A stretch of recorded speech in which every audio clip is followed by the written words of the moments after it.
Oh, so crazy when you burn in hell forever, forever, forever, forever, forever.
Oh, so crazy when you burn in hell forever, forever, forever, forever, forever.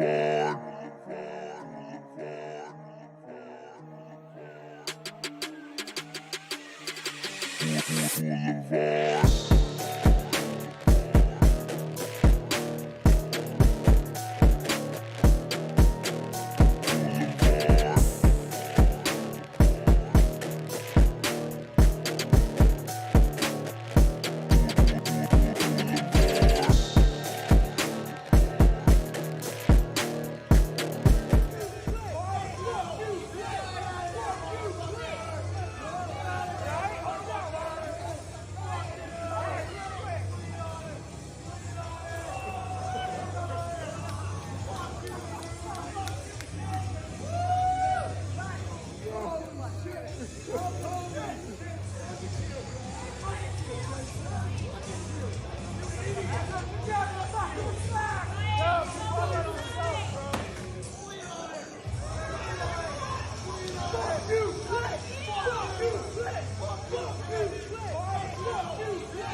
Oh, so Christ, may you burn in hell forever, forever, forever, forever, forever.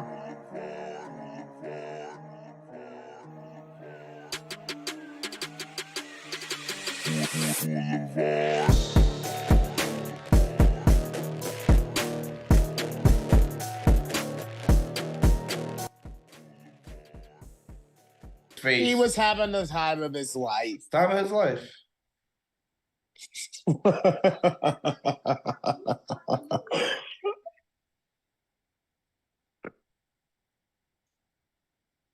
Yeah, right?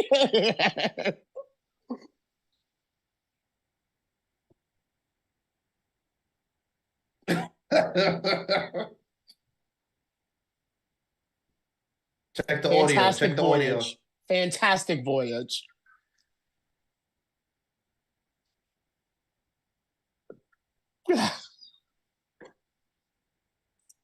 Thank you, Pat, for the intro. Pat, you muted, Thank baby. you. Pat's muted? Yeah. Wow. Well, thanks for the intro regardless. We're starting over. Hey, everyone. Welcome to Blvd Bullies versus the world. I'm sorry. I'm all disheveled. You might think that I'm the one with the concussion, but no. I am your host, PK, the one who was smart enough to stay home with the Blvd Bullies. Welcome to the 420 episode. Sorry, I'm high. I forgot to the 420 episode. Cinco de Mayo. Happy Memorial Day. We are here.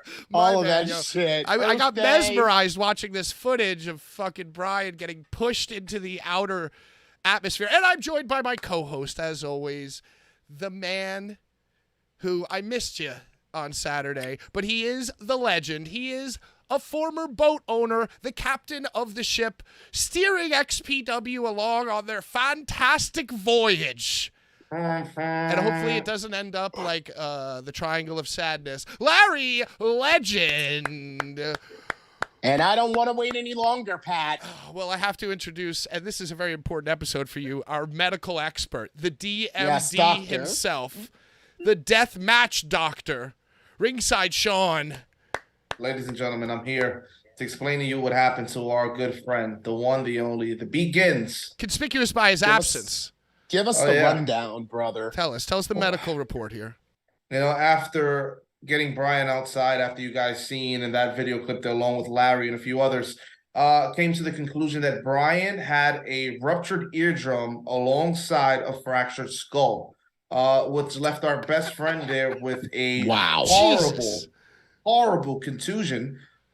He's now suffering a slight concussion. He's able to get on screen, but he cannot be on for too long because it's going to strain his eyes. And the last thing we need is for our buddy's head to start hurting when he should be healing. So, and everyone in our chat box there, please keep Brian in your prayers. He needs to get well because, as you all know, this was a heinous disgusting, attack. Very, very selfish act by Kit Osbourne. You know, Brian, pillar of the community. Oh, God, the deathmatch administrator, the deathmatch elite admin. The lead admin, the elite admin, just having the time of his life. Like, if you look at those clips, look into his eyes, there's childlike wonder in his eyes. Glee, just pure glee. And, you know, I warned him that this may happen. I said, you didn't want to sit next to him. You didn't want to sit next to him. There was no one wanted to be in his vicinity. Horrid attack, and I'm glad that I wasn't there because I would have hopped the guardrail and beat up Kit Osbourne. I would just beat him up. And Larry, I said in his ear, be a professional. And this is a shoot. I said in his ear, be a professional. You're going to lose us the fucking building. That's what I said to Kit. When I grab him, and you've all seen the footage, when I grab him by the waist, and mind you, I know Kit from when he was a ringside timekeeper for CZW, wearing Argyle sweaters. A little kid, like 12 years old. I grabbed him by the waist and I said, be a professional. You're going to lose us the fucking building. You know, I don't know. I don't know what tuned in at home, and Sean, you were sitting far away from Brian, like a very smart person. We'll get to what your perspective was.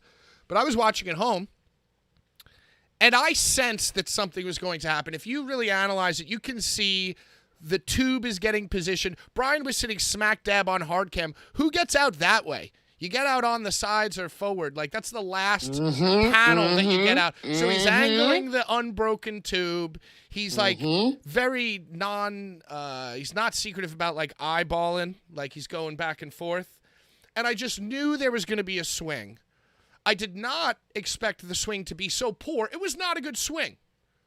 You know, it was not a good swing. And then there were punches. Then I was like, oh my God, there are punches. And then, of course, Tarzan man, the bucket hat man, the king of the bucket hat jungle, pushed Brian into another stratosphere. But my perception was that, okay, Tarzan wasn't wised up. And then, Larry, you sent me the video, and my immediate reaction was like, wow, great work, everybody. And you were like, nah, dude, no way, Jose, was your exact quote. That's what I said. Yeah, I said, no way, Jose. Calling back to my one appearance on Monday Night Raw. And, at the end of the conga line with Lance out of Hawaii. No way, Jose. No way. And then, Sean, you called me. Yeah. And it was not a pleasant, and I thought it was going to be a celebration phone call. Yo, Pat, did you see what we did? No, it wasn't. You were concerned. You were like, yo, dude, I don't know what's going on. So how did you see it, Sean? You were sitting like, in the right, like into the far corner, like diagonally across from the man.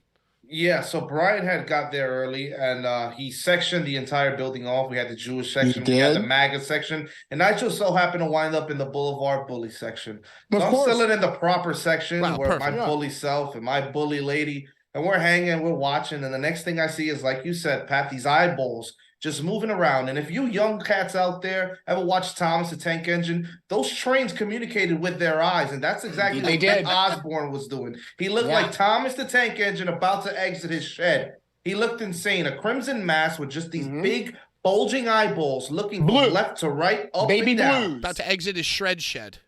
The next thing I know is I'm holding the camera. I'm like, this is great footage for us, As I'm getting higher, I think something's about to go down. The next thing I know is I see this tube just start going backwards. And I'm like, I got to go get Brian because this is not going to end well. So by the time I get to the opposite end, Brian is already up in the air from the stratosphere push that Caveman and thrusted on him, and he lands on the Tarzan floor. man, not Caveman. Tarzan We man, could the only be Caveman so man. lucky. one of the prehistoric men that we have in this business. Yeah. It was just wild because then I get him up and I'm like, I have to look Brian dead in the face because I don't know what he's about to do and I don't know who he's about to swing on. So I let him know, hey, Brian, we got to get outside because we got to get you some air. Yeah, Larry some was air. right there. Yeah, Larry was right there next to me. We exited him out. And I was pushing. At this point, no words, just push him towards the door to make it look like we're getting the combustible element out of the building. Were you guys angry, either one of you angry at Brian at this point? No, absolutely I was more scared. Not. I wanted to protect him from an attack. He was being attacked by two. Yeah, I was scared because I seen the swinging that went down, and I know that it made contact. And when you get punched behind the head, behind the ear, that's dangerous. Not good. Yeah, that's very dangerous. Yeah, especially Larry. It was also a very element of a riot because all that needed to happen was that one person needed to accidentally flail and hit Tarzan Man to make him think that he was now being attacked by like a Sean or me. Right, and if that would happen, he would have just spun around like the Tasmanian devil. The whole fucking building would have crumbled. You're right, Pat. You're right. And it would have been a riot at the Hardball Room and all wrestling would have been canceled there forever. Yeah, because he would have gone full Tarzan, taken off the hat, let his mane fly free, and then who knows what could happen. Oh my God. Wait a second. What is this? Who's that? Take it easy, buddy. Whoa, you all right? Hey. Let's not overwhelm him with noise. Let's not overwhelm him with noise. Hey, Bri. Hey. Oh. Brian. You're laughing at me. Yeah, don't laugh, Pat. He wasn't there. He didn't see Bri. Me and Sean were right there next to you. We saw. The sound you made, I couldn't contain myself. I'm already blowing it. I suck. This is a serious interview. And speaking of serious interviews, we also have Brian's guest. Brian, you insisted, and thank you for being here. You're so brave.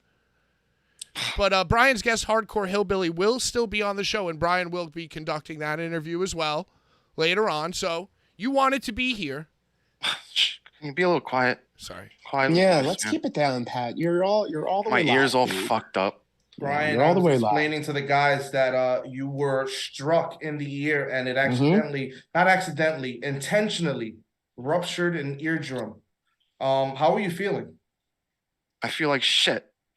I will tell you that in the moment, I must have had adrenaline and I felt fine. Right. Then the next day, it was very downhill from there. That's often how you feel after a wrestling match. After I was in the H2O tournament, the Battle Royal, it was great in the moment. But then the next day, I felt even jumping out of the ring, just jumping out of the ring from Chainsaw Charlie coming out to, I know how you feel, bro. I know how it is when you're feeling it in the moment and the next day it sets in. There is an outpouring of love happening right now in the live chat, and I want to thank everybody for participating and checking up on Bri. Bri, you are a pillar of the community. And, guys, also, everyone who's asking, there aren't going to be any giveaways today. Brian's just... Whoa. I have the giveaways. What? Whoa, Brian. What? Come on, Brian. I have giveaways for the people, man. They're here. Easy. If you don't have them in front of you... if they're out of arm's reach, I would recommend... Oh, I had my beautiful fiance set everything up for me. She's helped me since it's happened greatly. And I have everything I need right in front of me. Look at this beer with the straw. I don't even have to move. Oh, beautiful. Easy there. There you are. Yeah. Just sip that beer through that straw. I have joints. I have joints rolled. Look at now, don't you cough. Don't you? Yeah, you take a mid. My lungs, I have strong lungs. I'm not like Patrick here. No, I have tiny little baby grapes. I don't cough much. All right. Well, I don't want you to, So, I guess, is it inappropriate to ask what the giveaways are?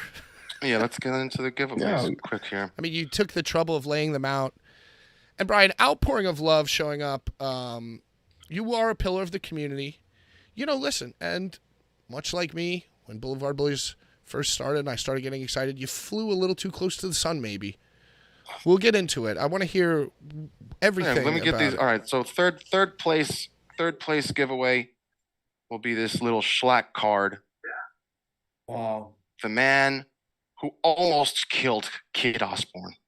Schlack saved you, if we want to be honest. Pretty, yeah, he had to really save the show from going into chaos. You know what's really savior and protector of the Jews. The interesting part is that Brian got Kit to bleed on one half of the sign, but then it's like, almost like as if he picked up the sign, flipped it around to let Kit know, like, this is about to be a hate crime. No, it's because Brian, come on. I'm sorry. But you picked it up, and it was almost like, hey, don't do what you're about to do, and he did it anyway. And then accused anti-Semite Schlack comes back out and saves you. Schlack the Great. Can I tell you what I thought had happened? I thought that Rob Black was furious at Kit for pulling such a stunt.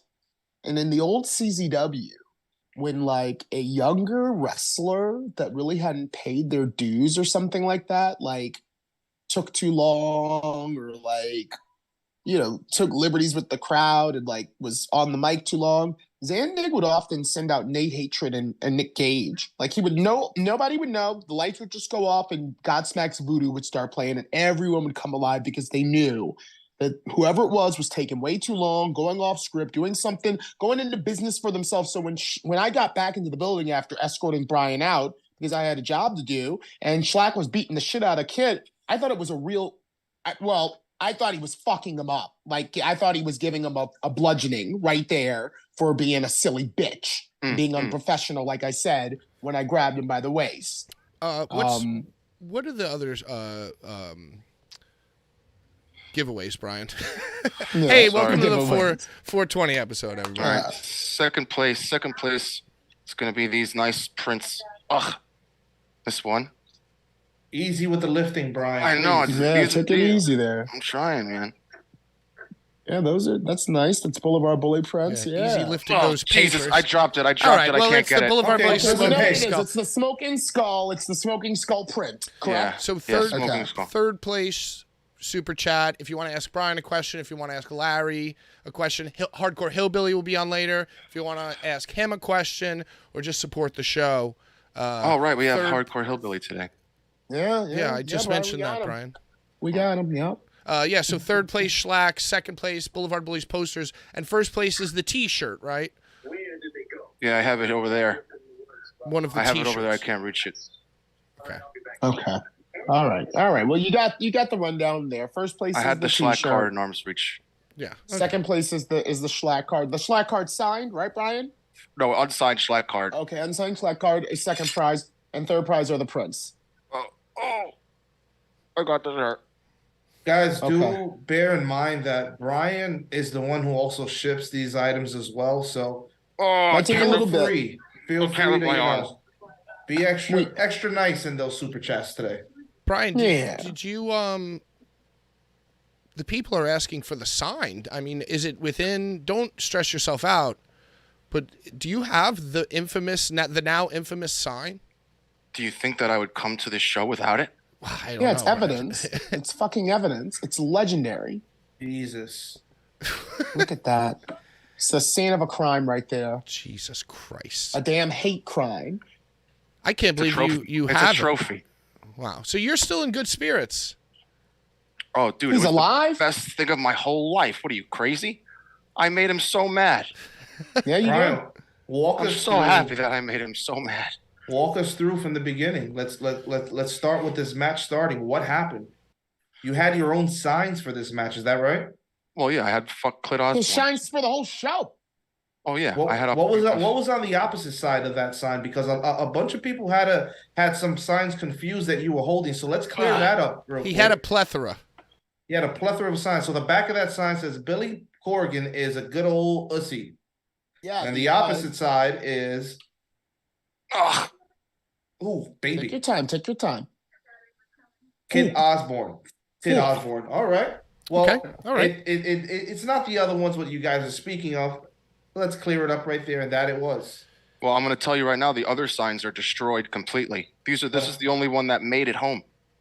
I guess I guess Kit is trying to get a job with NWA Power. Right. That's why he punched the Jews sign. Yeah. He wants to be on Power. And Fox News. Yeah. With Tyrus, their NWA champion. By the way, if you don't like Tyrus, you don't like wrestling, says Billy Corgan. What a fucking idiot. Sorry to tell you guys, everybody watching here at home, and all three of you, and myself included, we do not like wrestling, according to Billy Corgan. I don't. I'm quite indifferent to Tyrus. If you hadn't brought his name up, I wouldn't have thought of him. Yep. Yeah, so I'm indifferent. And Billy, I love wrestling, so what the fuck? Can you imagine? If you don't like Tyrus, you don't like wrestling. Well, Billy Corgan fired. That was his Joe Biden. If you don't vote for me, you ain't black. That was his sound. He had to say it because it's his champion. It's like he had to say it because it's his champion. So he had to like put him over. Thank you, Brian, for showing up. Billy's been around since ECW days. Remember there was that footage of him on ECW TV when it was on TNN, and there was a shot of him like smashing a guitar over someone's head during the intro of ECW TV way back in '99. Do y'all remember that? Vaguely. Yeah, Billy's been around trying to do this wrestling thing for a bit. You know, I opened the pre-show. Oh, we got a super chat. Urka with the $5. Thank you, Urka. Urka. We love you, baby. I opened up Cage of Death 2017, one of the highlights of the Bullies' career. You opened up a Cage of Death? Yeah, dude. Well, it was the pre-show. I was the first I do remember televised thing. I was the first. Me and Steve were the first thing. We had a lower third. We had our music. That's we had everything. Amazing. I do remember that. They They basically gave us absolutely no direction. So I talked for like 3 minutes, dude. It was awesome. Is there any footage of this? Does this exist in the ether? You know what? There is. I screen recorded it from their like YouTube, and there is it was footage. Something that was only live. That was only during the live. So I was backstage. Awesome, we were backstage. And Billy Corgan was there because that was the time when like fucking James Storm or whatever. Tim Storm, yeah. Tim James. Tim Storm. Tim Storm, bro. Timmy Storm. Yeah, he like 95-year-old wrestling champion. They had actually like a not bad promo. This was actually like when CZW seemed like they were turning it around, when GC was involved. I think that was when they were filming the 10 pounds of gold stuff, where they were following Tim Storm around with the NWA title. And nothing ever came of it. Yes, that's right. Deathmatch Russell, you were a loving, friendly face front row, and I gave you a high five or a pound. So basically, I'll walk you through this real quick. I've never told this story on the show, so tell us about it, Pat. Brian, are you okay? What? Okay. Let's keep our voices down for Brian. What'd you say? Sorry. Yeah, it's all right, Brian. So can we get the captions on for Brian so he can read? Oh, I wish. So basically, dude, look at my fucking eye, dude. Jesus. Oh God, bro. And that's from Kit or the push? No, the eye and the ear are from Kit. But the worst, my neck and my fucking back are from the fucking Tarzan. So the orbital bone from his eye is snapped right here by the eardrum. So he has like a hairline crack right here. He doesn't need no wrap or anything. They said that it heals on its own. So, and everybody else in the comments and on the Twitter who are saying that, Kit's got small hands, Kit's got weak hands. Did Kit stand on a chair to swing at him? All those comments, listen, this guy, Bry, he's more of a captain of the industry type, community leader. He's not a physical combatant. No, I only get violent against racists. Indeed. Yo, you know what? Actually, the racist in the face. He's lucky that he didn't out one punch. He didn't. Yeah. He's lucky he didn't punch him right there. His career would have been over, dude. I'm a non-violent man usually. I like yelling, but I'm non-violent. Yeah, you get your violence out through yell. Right. You have proper, channels to. Can I shoot here for a second? Can I pull the curtain back a little, please? Oh, please, Ryan, please. All right. Well, the moral of this story is that Kit has hit me now 3 times. This was the 3rd time that I've been struck by one Kit Osbourne. And I think that when he swung that tube, I snapped, and I just couldn't take it anymore. Snapped your neck. That's not no Tarzan. Tarzan fucked up my neck. Sorry. But that there was this final straw. Like, he shouldn't be able to just attack fans because he doesn't like getting heckled. That's not okay. Yeah. You're a wrestler, and they're there to have fun and scream at you or cheer for you. It's their choice. You ever fucking know Shakespeare? They used to throw tomatoes. Well, they used to throw tomatoes. I'm going to stop you right there and interrupt you. Sorry, I wanted to get right back to it. But, you said 3 times. Just because the first 2 times you were a good sport doesn't mean that you just have the right to all of a sudden see a familiar face and, go after them because you think what you did in the ring wasn't enough, That's just not right. That's just my personal opinion. I'm gonna now, Pat. I'm gonna bring up something right now. Coming from where I come from, ICW no holds barred, and John Wayne Murdoch has now made it a part of his bit that when he comes out to the ring, he's gonna try to fuck with and attack and beat the shit out of Mittens. And I don't think that ever really started until Mittens became like a playable character. Right. So what I'm saying is that in Kit's eyes, because of the past 2 occurrences where he's hit Brian's fair game now. Brian's fair game. Okay.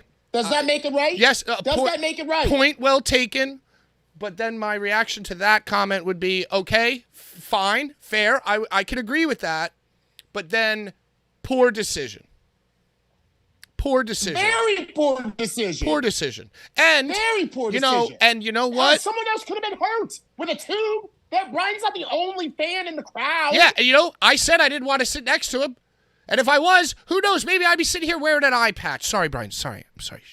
Maybe I'd be sitting here wearing an eye patch. My bad. I'm sorry, Brian. Me too. But, so it's very complex. And I guess the question I have now for you, Brian, I wanted you to continue your story is like, a lot of people online were talking about lawsuit, talking about, things of that nature. And, in my opinion, it's like, hey, you're lucky we're so fucking cool, dude.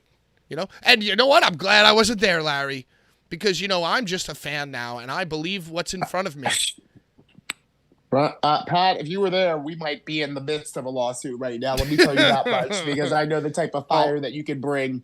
I will say that as when I did find out that my injuries were worse than I expected, and I told my mom's first reaction was to hit up my sister, who is a lawyer, to see if what can be done.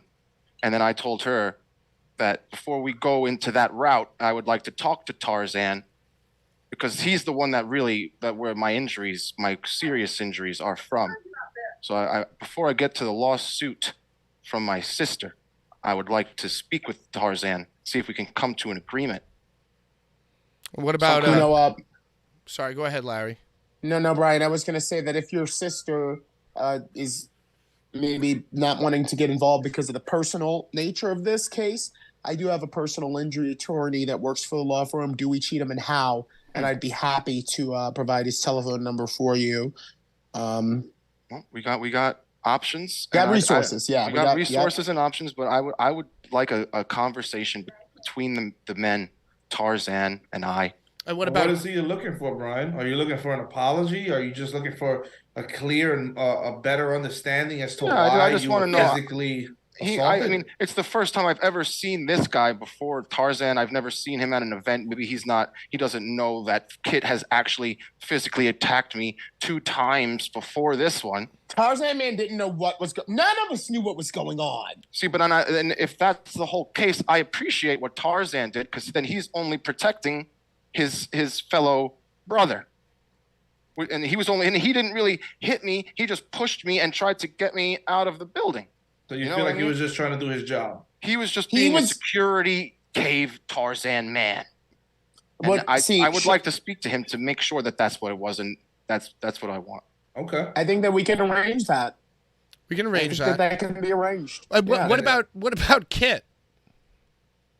Well, Kit's just a sad, sorry man that can't handle getting heckled. And I will continue to heckle.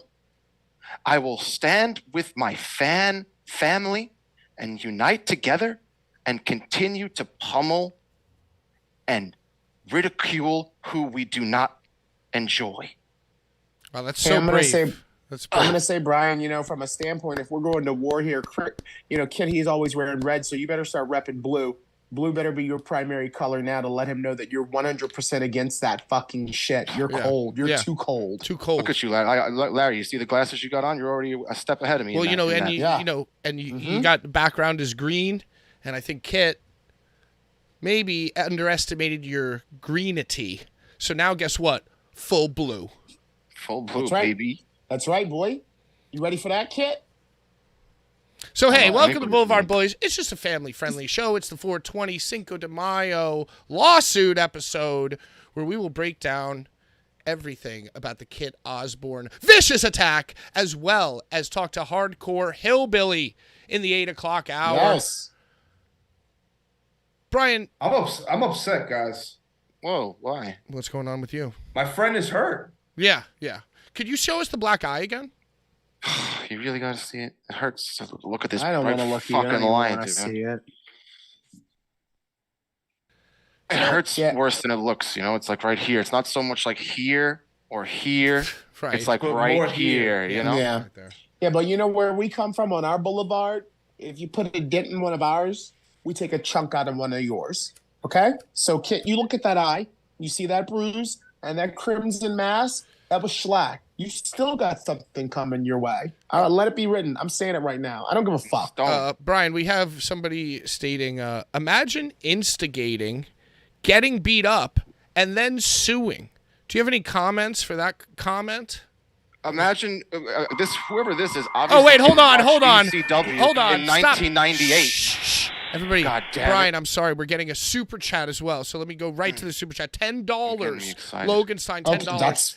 I stand with Brian and protecting our right as fans to heckle who we want when we want. Yeah, instigate. What is this instigate? You're Dude, a fan. I'm going to raise my hand. Well, some are saying that you pushed the guardrail to get closer to him. And you should have kept the sign under past the invisible hockey, plexiglass. Dude, I didn't fucking hit the guy. I might have poked him with my sign, but dude, people used to get shit thrown at them. And dude, I don't know how to defend it, but I just think that if you watch ECW, the things that the wrestlers and the crowd used to say to each other and not get violent is telling. Bubba Ray, hold on. I got this. I got this under an umbrella. XPW is an R-rated show.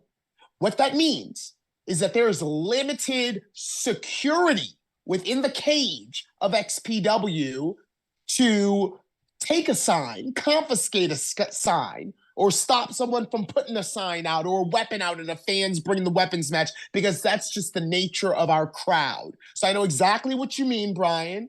ECW is underground and people could fucking, do things. Go the fuck, dude. Sign out there. Do you remember WWE did the one night stand with John Cena? And John Cena, he didn't punch anybody in the face. Yeah. Threw everything at him, He's a professional. Randy Orton got punched by a 14-year-old kid as he was making his way to the ring. And if anything... And it fucking happens, dude. If anything, the fact that he has kicked you twice, attacked you twice, should let him know that it's not your job to be ready to work with him. After those two previous interactions, it's his job to be ready to work with you. So the heckling should have just been par for the course. And by the way, he preemptively got his licks in, because before the match even started, by the way, you guys kind of have like the same hair, but before the match even started, he like yelled at you and said a derogatory thing to Amanda. He did. So he egged me on. So he was on the radar, and then. So it was, I don't know. I don't really know. So we're suing, okay? Stop judging. Whoa, don't.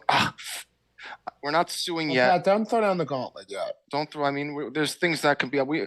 As a person, me personally, I don't like suing. I don't like authorities. I don't like government. My mother suggested it. She's a sweet, sweet lady, and I love her. Mother knows best. Shout out, Mama. There's other options. The legal route, Brian. It not only protects you, but it protects you doing what you love, which is being a fan at these shows. Pillar of the community. So going the legal route is what you have to do to continue being a fan, and being a fan front row, then you must do what you have to do. Maybe we should organize some type of march. Well, if I want to pull back the curtain a little more, I've already been banned from front row from my fiance. She doesn't want me in the front row anymore. I don't blame her. She loves you. She loves you like Sean and I do. That's why we were right there. Wow. So I asked Sean and Larry previously if they were mad at you. They said absolutely not, but your fiance was a little mad about it. Oh man, that was the scariest part of the whole night. When I took Brian outside, his first thing he said was, "Amanda's gonna punch me." Amanda's gonna punch me. Everyone needs to relax a little. Amanda had daggers in her eyes. She had daggers in her eyes and fire in her mouth, in her belly. Brian, so we're suing. We're suing Brian. Breast. That is the only option that we are suing. And by the way, if you want exclusive rights to all the court documents, we will be uploading them onto the Blvd Bullies exclusive YouTube membership, old footage, hard drives of old footage, maybe some, audio tests with some superstars that we have on the program. And more importantly, we're going to be having, some special events coming up. So, dude, not to mention, for my previous antics, I launched my chair at Matthew Justice, and not only did he not violently hit me, he came outside of the ring and took shots with me. Well, I think that's karma then, because you got away with one with Matthew Justice. No, sir. Karma will be coming to one Kit Osbourne. With the lawsuit. Matthew Justice understood as a fan what I was doing, and he appreciated it and thought it was funny. So first we want to speak to, what's this guy's name? Tarzan, yeah. So I think we got to get Tarzan on this show very soon. Or find him some way, and you gotta call him. Someone do the Tarzan call. I can't do it. We're gonna have to swing our vines through the jungle. Sean. I know you can do it. You know what we'll do? We'll go through Kyle the Beast. Kyle the Beast, I understand, commiserates with Tarzan Man and all the rest. Because they're both savages. Like from the so it's Tarzan they're Man, all savages, Man. Yeah, Caveman, Tarzan Man, Mafiki, all of them. Because Jungle Boy forsaken them. That's right. Jungle Boy is the king of them. Actually. Every week they all sit at home and watch Jungle Boy go like, motherfucker. Yeah. They told me it would never work. They told me it would never work. He said we were gonna be fuckers. These motherfuckers. Yeah. Sorry, Brian. Should we talk about the other options besides lawsuits, or should we? Well, Brian, I'm all in on a lawsuit, but it's up to you. Larry, what do you think? I mean, lawyers are not really like a bully. Yeah, I mean they are in some regard, but our fingernails are dirty, lads. You know what I'm saying? Like we don't like to play clean, and this is wrestling. It's pro wrestling. Sean, do you have advice for Brian before he definitively makes a statement? Because Brian, I know that you're a little woozy, but you are live right now to probably tens of thousands of people. The deathmatch. 10,000 members, brother, plus whatever else. The deathmatch elite community is looking for you to make a statement. But before that, Sean, what do you advise Brian? Brian, as a man who's been disrespected before, and a man who's had his back against the wall many times and always came out swinging, this will happen again. And it'll keep happening again until you put your foot down. That's a good point. And you stop the person who's been doing it to you the first time. Not the second time, but this time the third time. 3 times. This is what I'm saying. Thrice times. This is what I'm saying. I think Kit Osbourne is scheduled for a grade A Blvd Bully ass kicking. Should we jump him? I think I know the perfect way, dude. I'm thinking not a jumping. Take his shoes. A trial by combat. Ooh. Like a Mortal Kombat.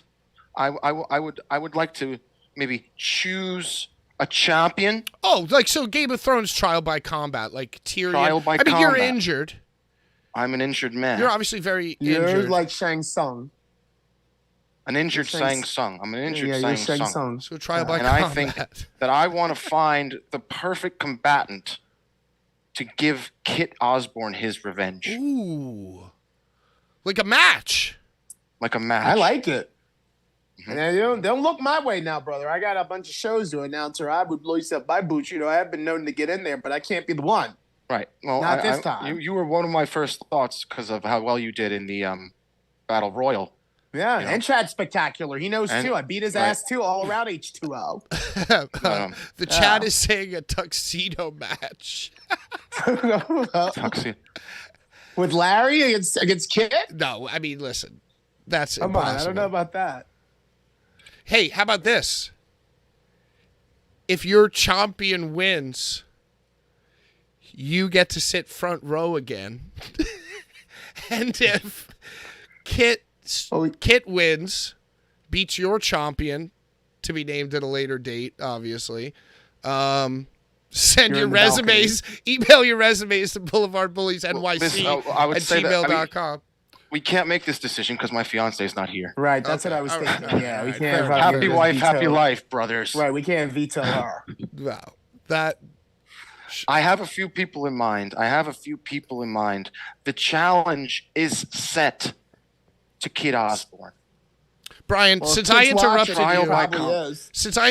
you the whole way through, could you just cut that just by yourself one more time and say, there is one more solution, trial by combat, Kit Osbourne, I'm calling you out. The challenge is set. I just had a fucking concussion. I had a fucking could you just do it since I want me to repeat myself? Could you just, I know this is taxing on you. Hit the promo, kid. Just hit it for me. Just do it one more time. I'll shut up now. All right, everybody, shush. The only option to once and for all stop Kit Osbourne from harming innocent heckling fans is a trial by combat.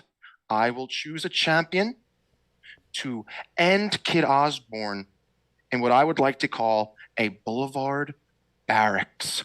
I fucked it up, bro. I'm on. Just do it again. Just cut it again. I'll edit it together. Blvd barbed wire barracks match. Hold on. Do it again. Now. Blvd barbed wire barracks match. Barbed wire barracks? Blvd Bullies barbed wire barracks bounty match. A bounty.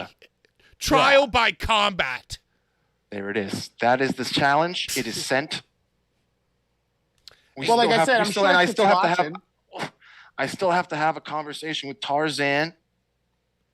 I don't know because I still am unsure of that whole situation. I'm unsure of where he stands. I need to know where Tarzan stands. We're gonna get you in the contact with the Tarzan man, but right now it stands that Kit has been issued a challenge. Okay. Yeah. No more. I have been. Yeah. We're standing our ground here. I've been going to the gym a little bit. I saw his swings. Maybe. I don't know. Yeah, Pat, you're trained, aren't you? I don't know. Well, you're trained by Alex Reynolds and Patrick. And John I need somebody with better lungs. You're right. I would. You seen how I've coughed in the 5-minute countdown while I'm smoking a joint? It's really just pathetic. Yes, Sean, go ahead. Do you like to volunteer yourself? Oh no! I think the hand raise was that. Sean might be a Samoan. I want to kick his ass. I know you do, dude. Dude, Sean was ready, dude. Can I tell you? Yeah. That Sean was fucking ready and ready to go to battle right there at that show. Oh, my God. Let me tell you, Sean, I'm so proud of you. And, I'm proud of myself for not being there because what would have happened is at 2 o'clock while we were on the train, I would have said, guys, I want to take it easy tonight. I don't want to lose myself in the moment, So I'm going to take it easy. 5 minutes later, I'm drinking Terramana on the train, just straight tequila, Then we stop at 7-Eleven. We get some 10% beers. Then by the time it's Kit Osbourne versus Schlack and Brian's doing his thing, maybe I am sitting next to him. Maybe I'm not. But what happens is ugly, horrible things that I would have regretted. So I'm glad that I wasn't there. I mean, Brian, I feel bad. You understand? I'm torn. There's a lot of guilt there, but oh my God, Brian, we would have gone to jail. We would have all gone to jail. I think I've stumbled upon a little something here. I said I can't do it because I got a lot to announce. Okay, Pat, you know, you said you were working out a little bit, yeah. And Sean, you were ready. You were ready in the moment to throw hands. How about this? How about Brian? If your champion is able to defeat Kit Osbourne, then Kit Osbourne has got to last 5 minutes in a Blvd Bullies brawl. Beat down. With all of us against him. And if Kit beats your champion, then Brian, he gets 5 minutes alone with just you. Oh, no! What about that? Wow. You know, I know the champion that I have in mind, I know would beat Kit Osbourne. Are you going to cameo Nick Gage again? To ask him to... Might have to be it. Nick. There's no way the Kit's going to beat Nick. Why not? There's no way. Dude, and then if my champion beats Kit, it would be the 4 of us beating up Kit. With a belt. I was just going to say with belts, hopefully. Just whipping him with belts. Belt, Pat, you get your own weapon. We'll be like in the Warriors, the baseball Furies, you know what? Somebody can have a chain, somebody can have a cane, you know. Wow. And they all have to be wrapped. They all have to be wrapped in barbed wire. Well, I mean, Brian, you know. Ow. Well, that's the ramifications of the barbed wire barracks. Blvd Bullies bonanza. I just want everybody to know I've already started drawing this match out and all of the different things that I would like for this Blvd barbed wire barracks to be. So you've basically been in a fever dream since you've been concussed and just dreaming up this crazy. Oh yeah, dude, it's the final straw, dude. The final straw. He's never left a mark on my face. If anyone is in the chat right now that wants to go ahead and let Kit Osbourne know what the fuck's going on, I feel like he's watching, but let him know that Larry Legend said it on Blvd Bullies versus the World, that we'll all beat his little motherfucking ass if he loses. It would be a fucking pleasure. And you know what we'll do? You know what? We'll just hold him. We'll hold him by his fucking chicken arms, and we'll just chop his chest. We all know how to do chops. Oh, I want to chop him. I'm doing Mongolian. Overhand. I'm going to tell you right now. Overhand, big show. I've been hit the shit out of him. Trace times, brothers. Trace times. The man is owed a receipt. He needs his receipt. And brothers, we don't gotta get fancy. We ain't gotta be doing acai moonsaults off of each other. We'll just chop the shit out of them. Chop his ass down to size. What if we do like a line of possible deathmatch elite / Blvd Bullies members? We all get a chop. Like the movie Airplane? Yes. A line as long as Airplane. The nuts back there with the pipe. Yeah. Dude, yeah. That was the best shit. All right, we have. Don't call me Shirley. Hey, we got Hardcore Hillbilly in just about 6, 5, maybe even 8 minutes. Let's get the Hillbilly in here. Super chats, contest. We got Logan at 10, Urka at 5. First place is a Blvd Bullies, or basically your choice of the 3: Schlack card, Prince, or T-shirt. Second place gets the second pick. Third place gets the third pick. Schlack previously Schlack previously thought of as an anti-Semite, now running out and rescuing Brian. We will get back to it, and I want to hear what Hardcore Hillbilly has to think. Brian, do you feel like you're up to continue the rest of the show? Maybe do some fan feedback. Brian, Jesus, I brought it from the Hillbilly, man. He's ready. You can't have the Hillbilly on the show without this sign. Pat, he's a bully, Pat. We keep going. I'm going to tell you one thing. I put signs in each section. The MAGA section is the only section that utilized their signs and held them high and proud. Sean, is this true? Did you not hold your Blvd Bullies section sign high and proud on an 8.5 by 11 printed up computer paper from Brian's job? I'll be quite honest. When I sat down, I was already getting up to go get Brian off the floor. Yeah. Oh, shit. Yeah. Well, Hey. All right. Hey, fan feedback from the Cat Martini interview. You guys want to hear it? You guys want to run through it? Let's hear it. I got a bunch of messages. Yeah. And feel free to tweet us, to DM us, to comment on the video. I compile all the things, and I talk about the best ones. And if you're a member, I prioritize them. Hey, fan feedback says last week we talked about, the deathmatch drama. And somebody said that they agree that rather than a union, managers and agents are a more practical, likely / realistic way, ... Blvd Bullies Model and Talent Agency, LLC. Hey! I like the sound of that. Right? Same. Kit Osbourne, you're not invited! Brian did help me understand why everyone was crying about the carousel room. Sometimes it's not the place, but just the memories, vibes, and fans and friendships you make along the way. Facts. But, also I did get a message. I didn't write this in my notes, but I did get a message that somebody criticized you, Brian, for giving an 8.9 when you've never even been there. Well, you motherfucker, that person that you read their wonderful, lovely feedback, that was what I was saying. It's not about being there. It's just about an environment that is created by the people that are there. You're right. I agree, and God I agree damn it. with the person who made the positive comment other than the clunky, cucky negative one. Right. Somebody said that they appreciated Sean for noticing that and noting that RSP doing the MLW event in the same arena as the Progress event that he squirted the blood.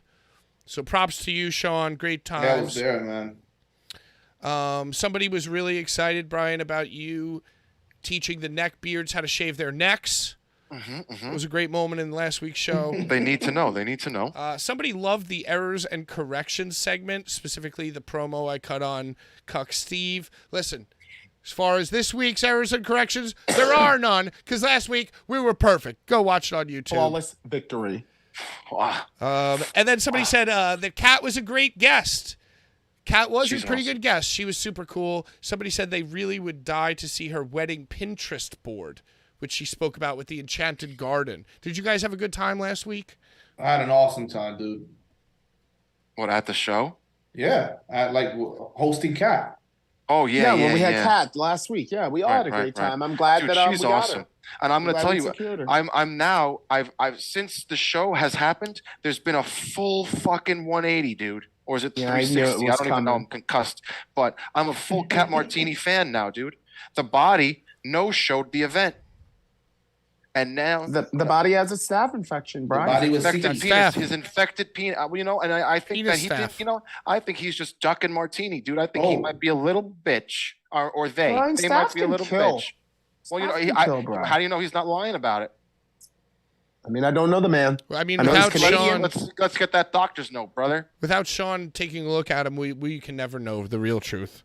Yeah, he's probably suffering from a bad case of Infectococcus. And speaking of that, Hillbilly was the body's replacement, and we'll get to that when. Should I tell the Hillbilly to get in here? Right Yeah. now? Send him a message. If Let's you get can. old hillbilly in here. Send for the hillbilly. Don't crink your neck though.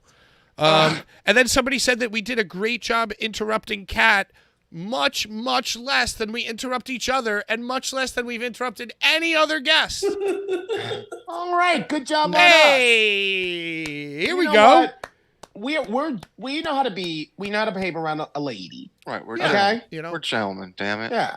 I goddamn agree. Bullies definitely need to go to Rob's 50th birthday party and get him a dope gift. Brian, what gift would you get Rob for his 50th birthday when we are invited? And because if we're not invited, fuck this trial by combat. If we're not invited, all that falls on the wayside. We're suing. All right. You know what I get? You know what I'd get him, dude? I'd get him a big fat black cock weed cake. Wow. That would be my present to Rob Black. I would get him a GCW fleshlight. Okay. All right. Yeah, fuck them. Fuck them where they breathe. Right? You get it, right? Oh. Hey, look who's joining the chat. Oh my god. Hold on. I got to get to the thing. Hey. What up, man? You're sideways. You're sideways, man. Can you flip God your... damn it. Dadgummit. There we go. There he is. Hey. I'll just hold it. Hell yeah. How y'all yeah. doing? How are you, What's going on, hillbilly? Nothing much, just dealing with some burns and cuts. Dude, that shit was just got back late last night from Virginia. POR. Yep. Wrestled Chuck Stein since Body was too bitch to show up and face me. Oh, Chuck Stein's a big boy. Hell yeah. Yeah, we had an awesome match, man. Finish was exploding panes of glass. Woo! Yep, did my big boy cannonball, 1, 2, 3, heck yeah. Dude, it looked absolutely insane. Like the aftermath looked. Was there was there some kind of fruit used in the match? Like some kind of crazy fucking. There was like a red, some kind of substance in there, but it wasn't blood. It looked like a fruit. Brian, are you all right? Nah, I don't know. Watermelon? Unless it was like something from one of the previous matches. Was there a watermelon used?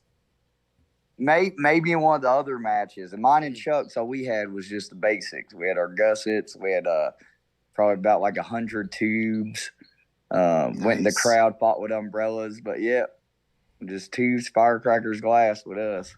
Yeah, that firecracker spot was something else, dude. Yeah. You had a hell of a weekend, right? What were you saying? You have a hell of a weekend. You had Cat Martini on Saturday. Man. Yeah, go from XPW Saturday straight to Virginia for POR Sunday. Yeah, I'm glad you got on down there. I know you were telling me a little bit about some woes with travel, something that I can relate to, when you got to get to, I got a pretty busy 30th, July 1st and July 2nd. I'm going to be trying to figure out how to get around. How'd you end up making it down there from Jersey? Yeah, so I ended up hopping a ride with friend of the show, Tarzan. Tarzan? What? Tarzan, you say? He's not a friend yet, Hillbilly. He's not a friend yet. We have to have a conversation. No, wait a second. I could just imagine Hey, these two. I heard what y'all are talking about.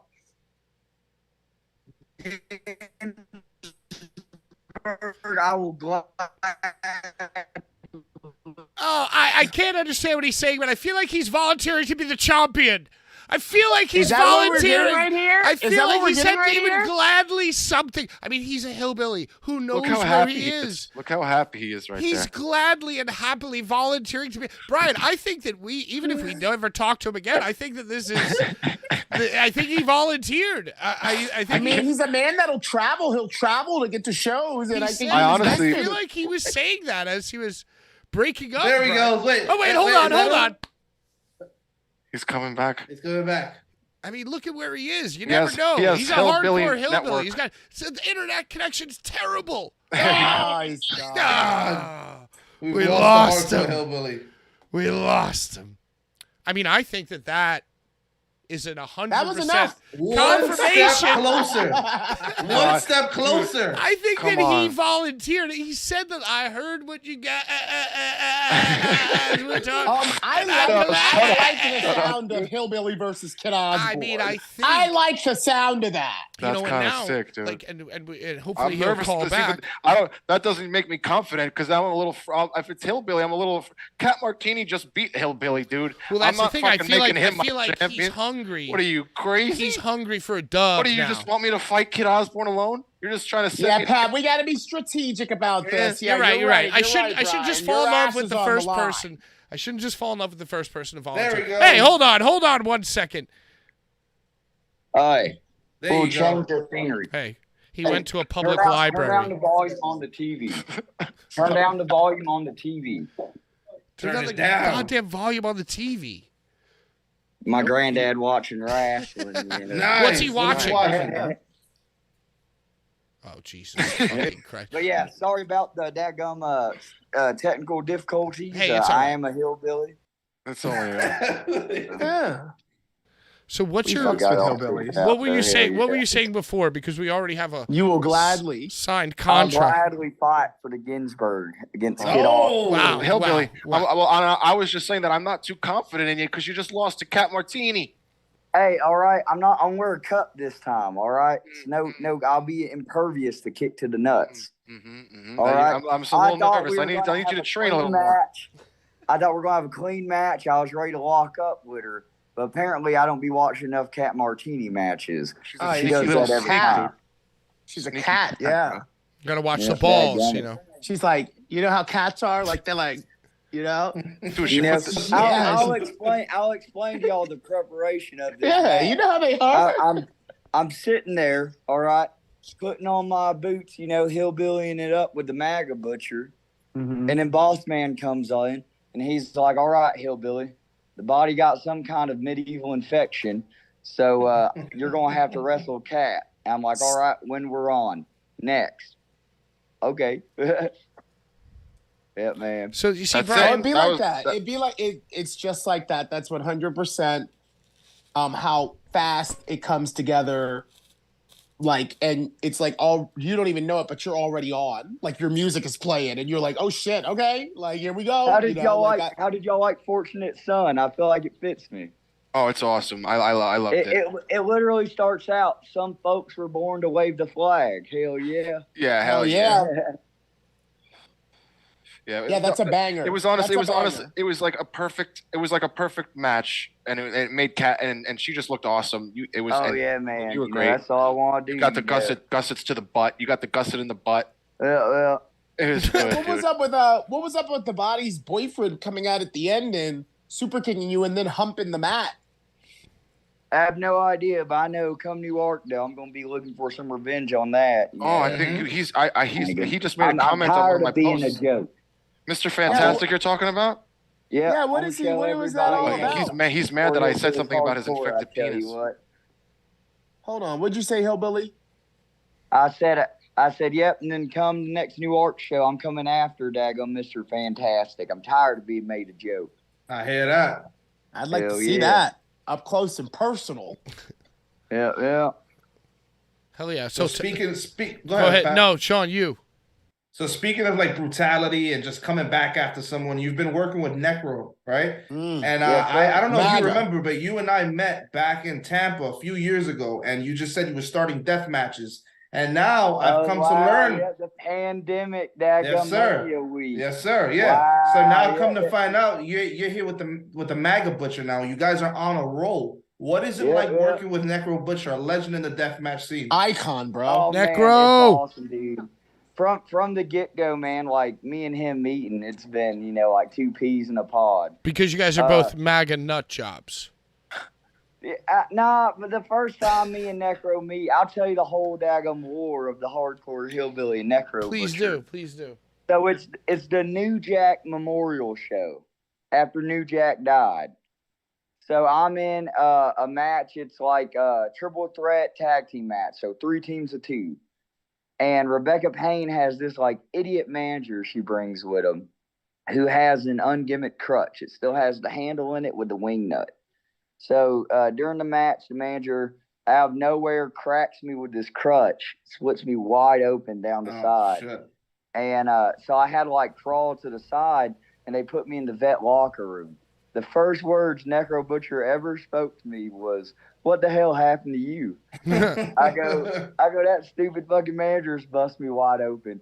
He goes, "You don't got no hair on your nuts. You don't go whoop his ass." So I like pushed the 2 paramedics lady like out of the way, and I just go out the locker room, and I turn down the side door, and I open that door, and lo and behold, the bloody crutch is right there, like it was poetic justice. So I pick it up, and in the heat of the moment, I don't realize the match is over. This guy is celebrating with their team. They just won the tag titles. He's over here making like a victory lap, and as he's like on the straightaway of the ring going to the curtain, I turn a little bit wider and faster than he does, so he gets caught with a ring behind him. And I just start caning him with it, broke his arm, broke the clutch in half right where the like handle was. And then me and Necro Butcher went to a hotel. We had a big old party. The cops came because we were too loud. I ended up throwing up on top of like a sports car that was parked below us. Nice. It was a good time, man. Sounds like the best ever. That sounds fun. And then Rob picks up Necro, and then Necro tells Rob, "Hey, I got this big hillbilly guy. He's gonna wave the flag." And here I am. Dude, that's amazing. Right place, right time, my man. He didn't even ask Rob about me. He told Rob, "Hey, this guy, he's gonna come." and it's been history since. Bro, that's like the best story ever. Is absolutely horrifying. Well, let me tell you, from somebody that goes way back with Necro, that's a hallmark of him is fucking, giving somebody their just desserts.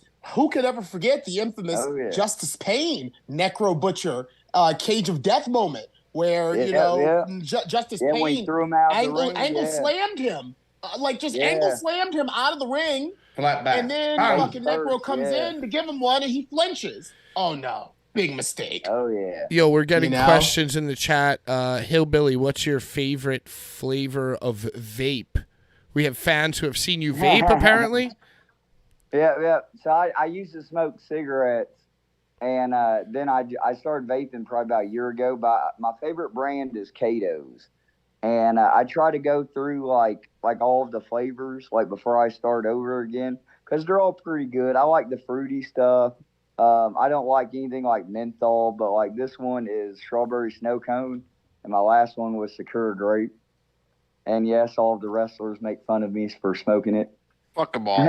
No, Willie Mack's a big vapor. He's the one. Willie Mack's the first one who put me on to vaping, and getting off of smoking through vaping, Yeah, my first night over at XPW was the first New Art show, and I get there after all of the boys do, and I open the door to Necro's room. It's just Necro, Masada, Willie Mack, and I'm over here bro, I used to watch it on Lucha Underground in high school, and he was like, "Don't tell me that. It makes me feel old." Oh, we hate that. We hate that. We hate that. I'm only 21 though.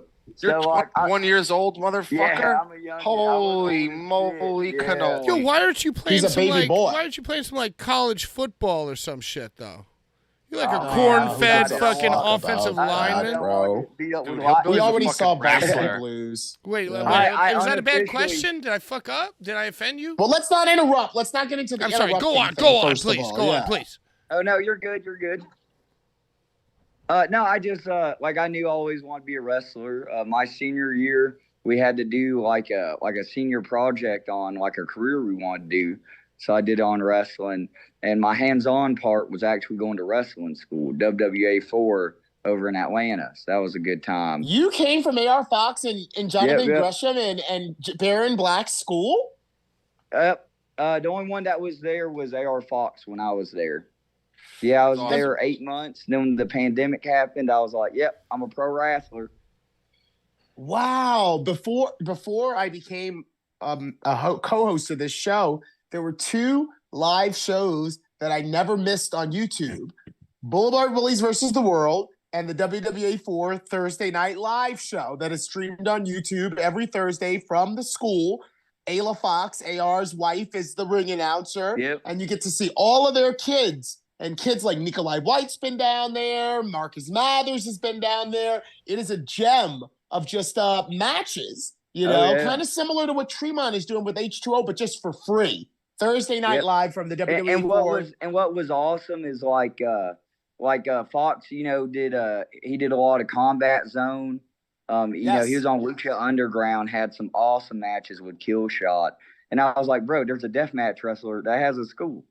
And I go there and I go, I want to be a deathmatch wrestler. And then he asked me, he goes, well, do you want to make any money? Fox said that to you? No, he was just joking. But are you talking about Fox? Well, he's gone now, Larry. Man, he's gone. Disappeared. He's gone. No, if he was saying that about Fox, that's interesting that he considers him a deathmatch wrestler. Because I don't really consider AR Fox a deathmatch wrestler. I know he will do hardcore and has been in a Cage of Death and did some hardcore in Lucha Underground, I believe, with Killshot. But that's interesting that he would kind of consider AR Fox a deathmatch guy that opened up a school, because there are none besides DJ and CZW. Death. And Matt. I'm gonna be honest with you. What about H2O? I kind of like this guy. True. He's dope, bro. Yeah, he's dope. dope. He seems like a dope guy. Hillbilly. I'm so happy that you guys like him. Pat, I don't know why you didn't like him. No, I didn't not like him. I was just like, I didn't know. You've never even met him So ever. it was like, oh, hey, I want to, he's very cool. Happy to be rolling. Listen, I need you to be on the Blvd Bullies versus the World, we're open to all. to come on and talk. Ever since I kicked in the door waving the 4-4. I want to ask him about the fucking power slap. Do you guys know about power slap? Yes, shit? yes, I saw. Brian, that was going to be my big question. Before Dana White, yeah. Okay, so when he comes back, let's format it. Who wants to bring that up? Yeah, let Pat do it. I think we should just all try at the same time. Oh, fuck. Brian, are you okay? Dude, I think so. Trial by combat, Kit Osbourne. Dude, what my question to Hillbilly is, I want to know what his opinion on the whole fan thing and by is. The way, Kit Osbourne, we have 25,000, 24,000 followers on Instagram. So if you send us an Instagram message responding back to that challenge, guess what? We're going to bill you out video production fees, $40 an hour. Just open the message. So make sure you send an email to Blvd Bullies NYC@gmail.com, because if you send Brian a text, God forbid you have his phone number. I'd hope not. You know Kit's a stalker. You know that Kit coerced a special needs kid at H2O to want to try to stab him. Did you know this? I had to defuse the whole situation. I might have a lawsuit. What are you talking about? We don't get lawyers in the Blvd Bullies. We have trial by combat, damn it. I am just saying that I was at an H2O show, and there was a kid who was there to stab Kit Osbourne. No way. Yes. And word got out. I guess like the deathmatch community, something, yada, yada, yada. Chrissy, Matt's wife, heard about curb stomp. Escorted the potential Columbine Kit Osbourne stabber out of the building. And this stabber was sitting in his car, crying, punching the steering wheel. God damn it, Kit Osbourne. God damn it. I am not fat. You know, I swear to fucking God. Wow. And I had my camera right there, and I said, hey, can I get a few words with you? And he said, no. And I said, okay, I respect your fucking you could have gotten stabbed in the face. Yeah. So Kit Osbourne's, he has gotten some nuclear heat. Hillbilly, his phone died, so I sent the link to a different phone he just hit me up from, so he should be back here in a second. Nice. Very nice. He's coming. How's your neck, Brian? Dude, it's killing me. I'm going to tell you, the worst part about this whole thing is my neck and my ear. Like the eye, I just don't like how it looks. And keep the glasses on. Keep the glasses on. Put it back on. The light sucks, How we doing super chat wise? We got a little time. Well, we have one more option available. We have a high of $10, which will have their pick of the Blvd Bullies prints, the Blvd Bullies t-shirt, or the Schlack card. We have the second place, which will have their pick of the second most, whatever. And if you want to donate $1, you'll get the third chosen prize. And by the way, everybody gets stickers. Brian, is that correct? Sorry, I'm yelling, Brian. Well, I'm sorry to burst everybody's bubble with that, but the stickers are running low, so that's not happening anymore. Stickers will be random. Stickers are random now. Daggum show of technical errors. It's all right. It's the Blvd Bullies way. It's our way. Thank y'all for bearing with me. Daggum, I apologize. Don't say sorry. No, dude, you're just practicing for Sam Roberts right now, dude. You're only 21. It's nice, feasible that you could be the second coming of Henry frickin' Godwin, dude. Nobody knows. Don't go messing with a country boy. The shirt is the size that you want it to be. To answer your question, Tony Norman. Hardcore Hillbilly. I have a two-part question for you. Tony Norman is a legend. Yeah, dude, he goes to a lot of the Southern shows I'm on. So Tony's known me since the very beginning. Well, He's a fucking nice guy. You drew Tony Norman to us, most likely. So thank you. Thank you. Oh, Tony is one of two owners of a limited edition rare Larry Legend action figure. The other is Andy Lawler. Andy Lawler and Tony Norman both got action figures. Dude, meeting Andy Lawler was so fun for me. Legend. He's so legend. That whole little crew, Mike Thick, the dude Mike, UK. Yeah, we love him. We love him. Guys. So fun, dude. Michael Silva. Yeah. Yo, brothers. Mm-hmm. Hardcore Hillbilly, I was trying to make a flyer with your photo on it, and I Googled you, and I found nothing but slap fight photos Yeah. So if you're 21 now, what year did you get into slap fight? Can you walk us through it? I saw you you were wearing a sponsored 2020. jersey slapping. Yeah, 2020. I was 18. Wow. Just the legal slapping age. As soon as I turned 18, I was like, yeah. As soon as COVID hit, I decided to be a professional crazy person. That's so I can relate. I started in OnlyFans as soon as COVID hit. Was that on anybody's bingo list? Larry Legend OnlyFans? I never promoted, but yeah, actually for me the whole time, yes, it was on you should my promote bingo. it, Larry. You'd probably make big money. I guess yeah. Now that I'm XPW, we're R-rated. I might as well. Yeah, you Larry should Legend's have that yeah. promoted on XPW. That's genius. Maybe you should do a collaboration photo shoot with Hardcore Hillbilly. St. Clair. Oh, right. Okay, yes, that too. Or the body's boyfriend. Two opposite directions with the guesses. Yeah, wow. Okay, hey. Yeah, Larry's trying to get off. Yo, so tell us about slap fight. So you're 18, you're chilling. Yep. Pandemic hits, you're like, yo, I'm going to be a professional crazy person. How do you, and this is Slap Fight before Slap Fight, the TV show too, dude. Yeah, before Power Slap. Yeah, Power Slap. Yeah. Power Slap is the TV show. Yeah, that's the name brand. That's the Coca-Cola Classic.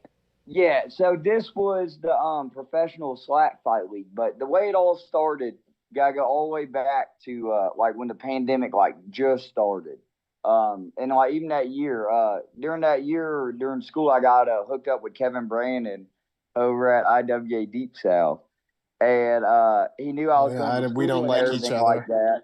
And then it comes the pandemic and stuff, and he asked me to do this show, so I go do the show, and then he's like, "Hey man, I'll pay you an extra $50 if you win the slap fight against Crystal." So I'm like, "Oh hell yeah!" And so I did. You sound just like him, by the way. You sound just like him. I don't know why I got changed. I got to change the voice so it's different, Dude, yeah. Continue. He's a character. He is. But so I do that, and then I go against Big James for the Deep South Slap Fight Championship belt, which was a golden plate with the actual Pro Slap Fight logo. Nothing changed at all, and just a camo strap. And I knocked out Big James, who's 7 feet tall, in 2 slaps, and got the belt. Well, I mean, if any of y'all know who these people are, it's not impressive. But then they were the Pro Slap Fight League was trying to sue Deep South because we were using their full blown logo, didn't change it up one bit on the belt. Carney shit. Carney, yeah. Yeah, so they had fucking up so bad. I'm sorry. But in order to sue though, they had to watch videos and stuff to prove that this is their logo, and they saw me knocking out these literal mongoloids in the Deep South. And so they called me in, but they thought I was going to be a joke. They tried pulling one over on the Hardcore Hillbilly. They put me against Solid Slug without telling me. Solid Slug was their super heavyweight champion. Oh, God. Christ. He's had 3 fights before. None of them left it out of the 3rd round. The champion that he beat the last fight, he knocked out in 1 round. Your boy, the Hardcore Hillbilly's dumbass, lasted 15 and went to the judge's decision. Jeez. Yeah. Yeah, I'm too dumb to die. Every time he'd hit me, I'd just turn around and be like, "Oh shit, I'm still on my feet." But what's funny, you ate 15 shots from the super heavyweight champ, their former. His shoot job was an arena football player. Jesus. That's insane, brother. Yeah, dude. So just imagine that of this guy, Solid Slug. Hey. And then I went out there for a super heavyweight tournament, and we filmed a couple fights in one day for that tournament. And I went against Highlander, and I went against this guy named the Hulk. And the Hulk knocked my ass out, man, but it went crazy viral. So, That's the sickest, dude. Oh, that must suck so bad, though. Oh, yeah. It ain't fun, yeah. And as soon as Power Slap took over, I was like, "Yo, I'm gonna get out of this shit, man." Well, you should have just joined Power. You'd be making mad money in Power Slap, no? I highly doubt a lot of those guys probably get anything, because if it was anything like how the professional slap fighting league was, everybody for the most part seemed like they just were super down to do it. Right, it was normal. You know what had the draw that the power slap doesn't have is the pro slap people was like real people. You know, it was like John the plumber from Little Rock, Arkansas. Right. You know, it was like, you know, Larry the barista.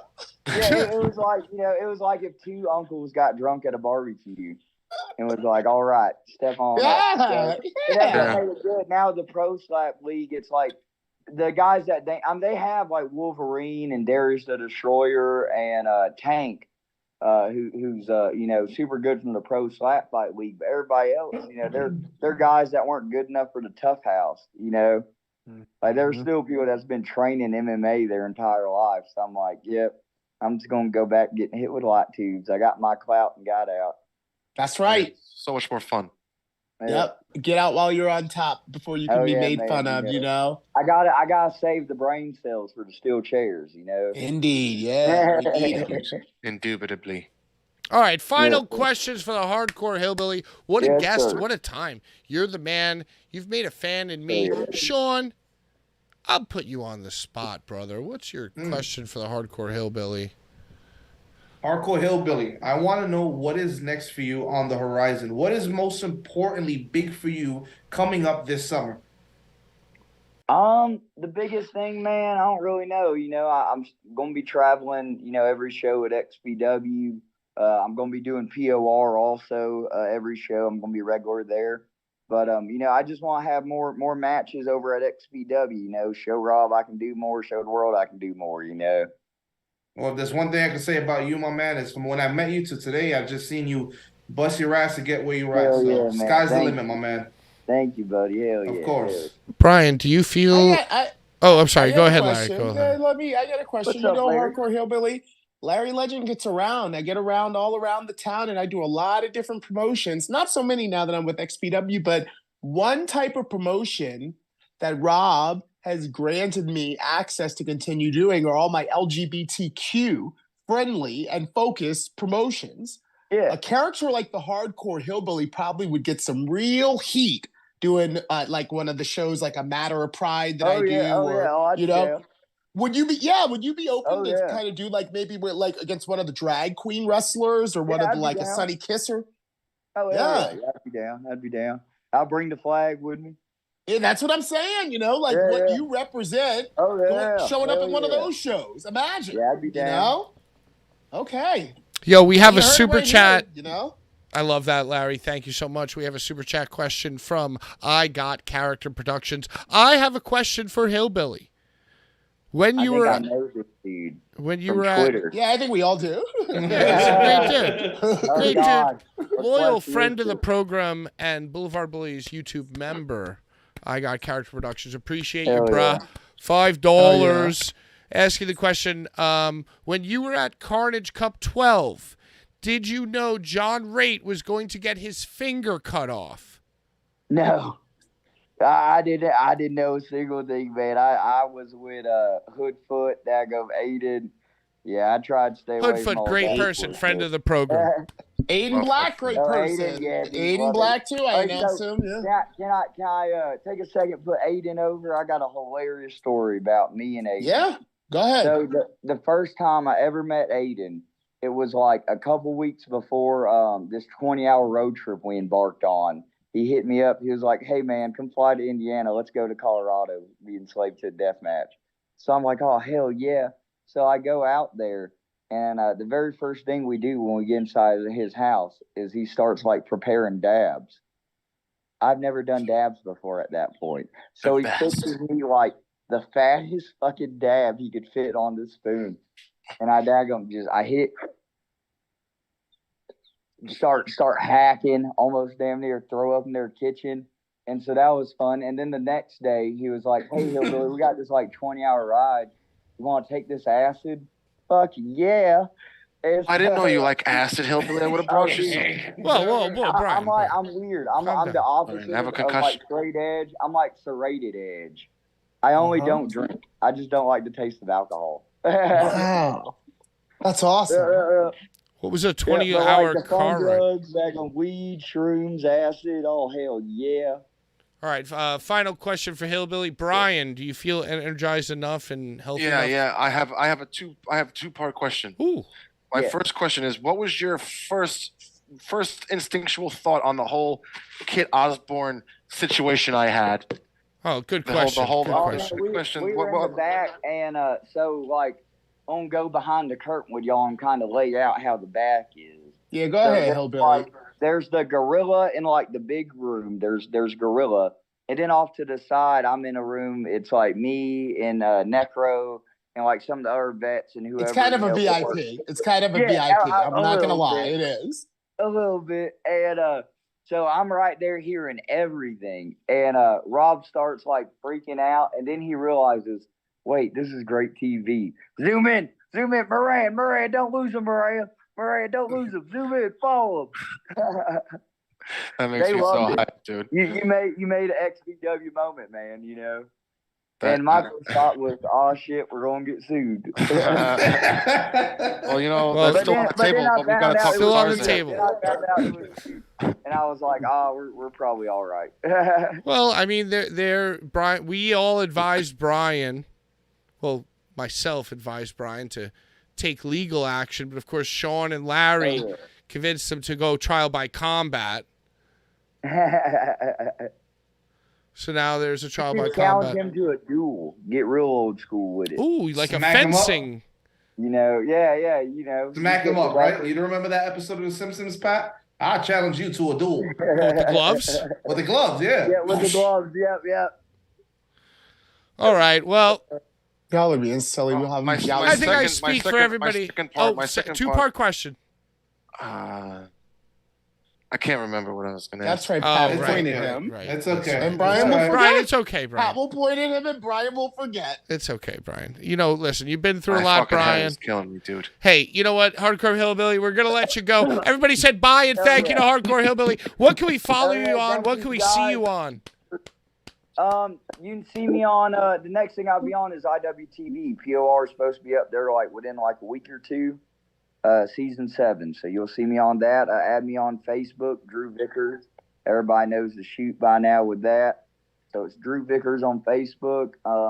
My Instagram is the Hardcore Hillbilly, and Twitter is _HCHB. Hey, thank you, dude. You're the man, dude. Thank you so much. Hell yeah! Thank y'all so much. Hell yeah, dude. Hell yeah! Thank you, Hardcore Hillbilly, everybody. Got through the whole interview without talking about MAGA. We got through the whole entire interview without talking about MAGA. God bless America. You know what, guys? Listen, I'm sorry to disappoint you, but we have 27 minutes of show left. And you know what? Your boy, I should have went before I left the house, if you feel me. You know what I'm saying? Let's what are we gonna do? You want to continue the show, or should I play Brian's? Let's continue and let's get into the wrestling news of the week. Get out of here, Pat. All right, Brian, Sean. Let's talk into the wrestling news of the week. We're going WWE, AEW. Yep. Sean, why don't you lead it? Well, boys, this past Saturday was the night of the Campeones, and one of the main matches that they had was Seth Rollins and AJ Styles. Going head to head. That opened the night. Yeah, it did open. It opened the great graphic. Great graphic. By the way, with luscious locks, with two gentlemen with hair that is just flowing. I dare say that rivals yours, Sean. Yeah, it's a beautiful graphic. Yeah. So, new world title. Seth comes out almost looking like the Jacksonville Jaguar mascot. Right? Did you not see it? Very nice little jab to the stomach for Tony Khan there, head-to-head weekend. You know what I'm saying? Yeah. And then you got him going up against the legend that is AJ Styles. AJ Styles is a much older wrestler at this point. Career is winding down. He said it before. He doesn't know how much time he has left. A title like that is something you'd see on him. But it didn't go that way, Larry and Brian. And went the way of Seth freaking Rollins. What do you guys think about Seth freaking Rollins being your new world heavyweight champion? How did he beat him? Was it with the curb stomp? I'm not too sure. I didn't watch it. It was an afternoon show when we were all getting ready. You were driving down. It was literally the day of XPW. It was that morning. Well, yeah, nothing is going to be able to compete with us. But I just am curious. Was it a nice? Was it the curb stomp? Was that what did him in, or victory roll? I like to know the finishes. I'm gonna tell you right now. I'd put money on it that it was a curb stomp to finish. If it's not, I'd be upset. So here we go. The phenomenal one abandoned the move, which is the phenomenal forearm, after 3 failed attempts instead of surprising Rollins with his very own pedigree maneuver. Rollins countered phenomenal forearm with a super kick, but his knee gave out before he could puncture the match with a curb stomp. A subsequent pedigree by Rollins gave him enough power and enough time to put him through the injury and land the match-ending curb stomp. So it was a curb stomp. It was a pedigree curb stomp. Pedigree curb stomp. Awesome. And then your new winner, Seth Rollins. The match was given a B+ grade over on CBS Sports. What do you guys think? I mean, I didn't see it, but I knew from the beginning that Seth Rollins deserved and would be the first WWE World Heavyweight Champion. Is that what it is, right? Pat, I was just telling the guys on Seth Rollins is our new World Heavyweight Champion. He came out with a very Jacksonville Jaguar inspired attire on their weekend, going head-to-head with 007. 007. Yeah, 007, the 420 episode. Yeah. So what do you think about that? Seth Rollins, the new world champion. I didn't watch the match. The only match that I watched from Night of Champions was the tag title main event. But I did see the memes and the clips of Seth Rollins activating Jacksonville Jaguars. Love it. He's awesome. Is he 10 out of 10, 100% my cup of tea? Not necessarily, but I appreciate his energy. You know, it's almost like he's battered us and beaten us all with this like Joker gimmick. Mm-hmm. And now it's finally there. And, you know, but if you look at it work rate wise and all the other things wise, he deserves it. You couldn't have given it to Cody. If you had given it to Cody, it would have been a disaster. That it's not Cody. Yeah, it would have been a disaster. Anybody besides Rollins would have been lame. I think. If AJ won, I would have been all right. My pick was AJ. Yeah, my pick is almost was AJ. Dude, Seth Rollins has been such an I know but they've both had it. But AJ and Seth have both already had a title run. But Pat, didn't you bring up a concern that Seth is doing a movie that is going to take him off of television? No, he already did the movie though. He filmed it. He's in the new Captain America. Dude, not every title reign. It doesn't have to be a long title reign. He doesn't have to be a fucking 1,000-day title reign. He might have it for a short amount of time, but it's still awesome that he won it to begin with. He's like the first guy. Right. Yeah. Well, no, I mean, I think I'm a big proponent of live or long title reigns. I think the Attitude Era kind of spoiled us. You know, the last world champion we had was John Cena. John Cena and Randy Orton unified the last world title and WWE title a few years back. And this is our first one since. So I hope this is a title we get to see kept around for quite some time, because I think it's going to be awesome, dude. It's prestigious. It's the title that started it all, between Harley Race and Ric Flair and their matches back in NWA to seeing Triple H hold it down in WWE times. So hopefully they can, make something of it. Yeah. Something about back then. Let's talk about Trish Stratus and Becky Lynch. I couldn't give a shit. I actually saw a match, and Trish is actually wrestling like an old school Moolah, if that makes any sense. If you guys watch any Moolah's old matches, it's a very showmanship, deliberate. Yes, just appeasing the crowd, quick hits, making sure they're down the whole time. And I think what they're doing with Trish is cool. And I like this veteran Trish, and I like that she's actually back and kind of working full time, if that makes sense. Yeah, it's like when you're playing the game and every move you do, you toggle your taunt. You toggle, you do a move, you toggle your taunt. You get the crowd to do something, you toggle your taunt. It's old school. Old school, nothing wrong with that. The next match we saw the IC champion, Gunther and Mustafa Ali. Of course, Mustafa was squashed as Gunther went on. Mustafa, yeah. I find it funny. Do you guys remember Mansoor, the guy that they were going so hard? He's a model now, right? He's a model now. Model? Yeah. But it's like, you don't use that gimmick when you're in Saudi Arabia. So what happens to the guy, the home guy, who's supposed to be going back there to do these shows and be that guy? What happened to him? Now you got Mustafa Ali filling that role. Mustafa. Shout out to him. Following that, you had the Raw Women's really Championship match. Bianca lost the belt to Asuka. Mustafa really cares, though. Brian, are you still with us? Brian? Oh, you okay? I don't know. I think I dozed off, dude.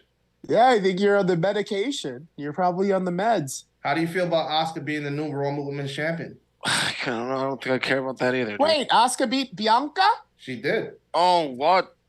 Yeah. She did. Wow. So I really have no idea. Jade lost and Bianca lost. So Tony and Vince are like laughing at their black the racist They're email. Laughing like, yeah. It was the monthly racist email chain. Yeah. That got him. Rhea squashed Natty via distraction. Squash? Destroyed. No offense from Natalya. Natty was distracted by Dom ringside, turns around. She gets dropped by Rhea. Rhea stacks her up for the 1, 2, 3. That was it. And these women were fully covered, huh? Oh, yes. And then you have Brock Lesnar and Cody. Was this the only non-title match? Yeah. What happened there? So they basically left it up in the air. Cody didn't submit. He passed out, very similar to Austin. From the arm pain. From the arm pain. So they revisited the very next night on Raw. And Cody cuts a promo. They should have put like a fake arm on him and just had Brock like wrench it like in a he had a horrible. Cast. Yeah, they had a cast, but they should have figured. Yeah, they should have been like crunch, like some fucking Stretch Armstrong fucking. Bone crunching. Oh my God! Can we try any harder to give sympathy? Why not have Brock just bring out an axe and chop Cody? Yeah, just an arm. Well, okay, this brings up something to me. It's off script, but I want to talk about this. I feel like I need to talk about this. Brian, you still with us? I think so. Do you remember when poor Brian. Do you remember when The Undertaker broke Vince McMahon's leg with the steel steps? Of course. Yeah, dude. One of the greatest moments in the history of television. I can, to this day, not watch that clip because I believe that that's Vince McMahon's real leg. No! It is. No, yeah, it definitely is. Stop it definitely is, dude. That's definitely his like. He was just twisting his. He was twisting his ankle. No, he was twisting his ankle to make it seem like that when they brought the step down on top of the step, that it shattered his fucking ankle. I to this day believe it, and just thinking about it, the hairs on the back of my unneck braced neck stand on end. Dude, it was brilliantly done. I still believe to this day. It's Vince's company. So if anybody's gonna do a stunt that's that dangerous, where you're taking fucking steel steps and bringing them down with great velocity on your fucking ankle, it's gonna be Vince. Yo, so what's the work? Did Undertaker he had the left side like he tilted it more than I thought? Bro. It was edge of step on edge of step. Vince's leg was right next to the edge of the one step. Oh, these guys, they're strong enough. I don't believe it. I don't believe it. Bro. You're out here, man. I don't believe it. Bro. They broke his damn leg, shattered it into a million pieces. No, bro. And you know what? And you know what? Honestly, some of the step probably did actually hit Vince's ankle and fucking leg. It probably did. He was in a wheelchair for months. Yeah, and that's how we got the big boss man back. Oh, I love some of those comments on the Brian attack. Somebody actually picked up on Sean's amazing singing and commented on the Brian news article. I think Kit needs to take a trip down to Cobb County, Georgia. That's right. Yeah. And I love that song. I love our fans, man. It's been an outpouring in love for you, Brian. And that's why it's the best shit in my whole life. The stipulation, we all get a piece of Kit's ass, all of us. Yeah. And I got a Billy Club. I got one. I mean, for $300, he should. Yeah. That's a good amount for all of us. Was that all the matches? That was actually a joke. That was a work. That's not the rate. Don't get any ideas, Kit. You crazy. Babe, you're not supposed to tell that part. You're supposed to just leave that lingering. And no, because now I don't want to get a text. $300. I don't want to get a text about $300. All right. Hey, that's how. I don't want to get a $300 text. I heard that's how Brett ended up paying Nikki $1,000 every show. Why, he jokingly said $1,000? No, Mox told Brett that I'll take whatever you pay Nikki. And Brett was like, oh, so a G? And Mox was like, yeah. So then that effectively got Nikki a G every show. Yo, what was he paying him before that? I don't know, but Mox hooked it up. Yo, that's so great. That makes me love him. That's the best Mox story. Did you guys watch the Anarchy in the Arena? All I saw was the super kick explosion. Now, what was that? He had explosives on his sneaker, Larry. Obviously. Well, did he like? Was it a sneaker that he put on later? Like, did he? I'm not sure exactly. Like, I'm what actually set really off interested. the fucking like? How did he set off the firework? That's what I want to know. Yeah, like unless he put on the shoe before. If he put on the shoe before he did the spot, it makes sense.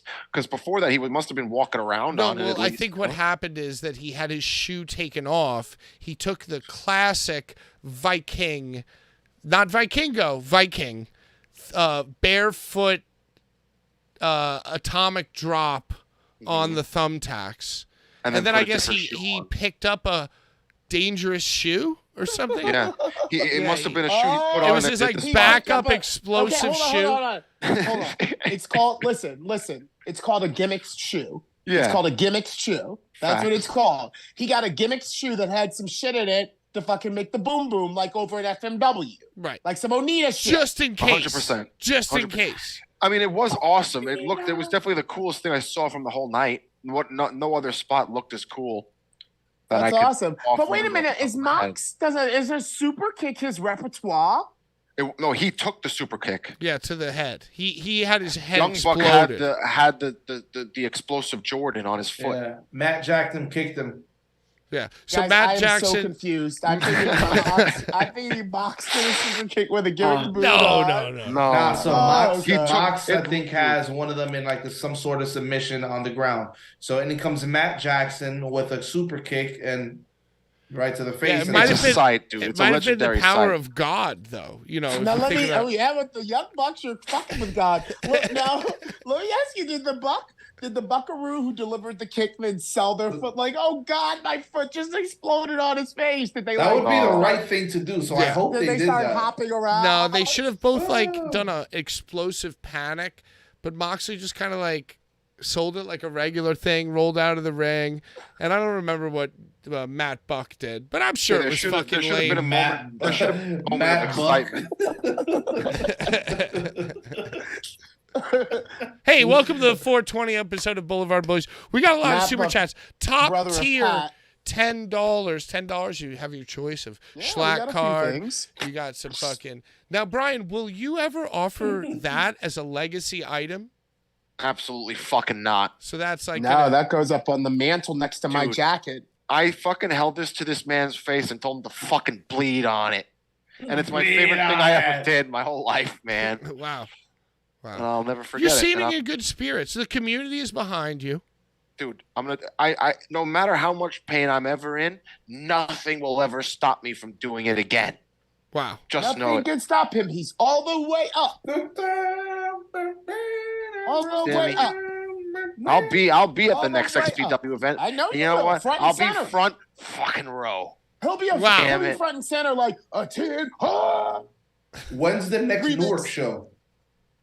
Okay, June 24th is LA. June 24th is LA, so then that means New York must be July 29th. You know what? I'm July 29th. You think the end of July? I was thinking maybe even mid-August. The next show, August 18th even. Maybe we take all of July off. They do a show. They do on their website. Shows, Patrick. Shoot. There's tickets for sale for LA every other month. That's what it is. Until December. We're bi-monthly. I'm a bi-coastal legend now that I work for XPW in the benevolent Roberto Negro. I now go from LA to Newark. LA and Orlando's on the menu. Orlando in September. I can't wait to go to Orlando. Yeah, Orlando's so fun because it's so cheap. You know, they want people in Orlando because of Disney. So the flights are extremely cheap into Orlando. So I go to Universal. That's my park. Universal and just the last McDonald's that serves pizza. We should go to and right across the street is Hogan's Beat Shop. Exactly. We should go to Universal with Brian in the state he's in so we could get like past all the lines. My sister I would have the worst time. I couldn't even go on the fucking rides. Well, we'll just wheel you about, Brian, and we'll. So my sister has that, and that pass gets 4 people to the front of a line with 1 injured person. Just only 1 injured person. Hey, guess what? Hey, have you seen this clip of me? I'm Vince McMahon. I just had my ankle shattered into 1,000,000 pieces by the Undertaker. How old were you, Pat? Like 15? I was too old to.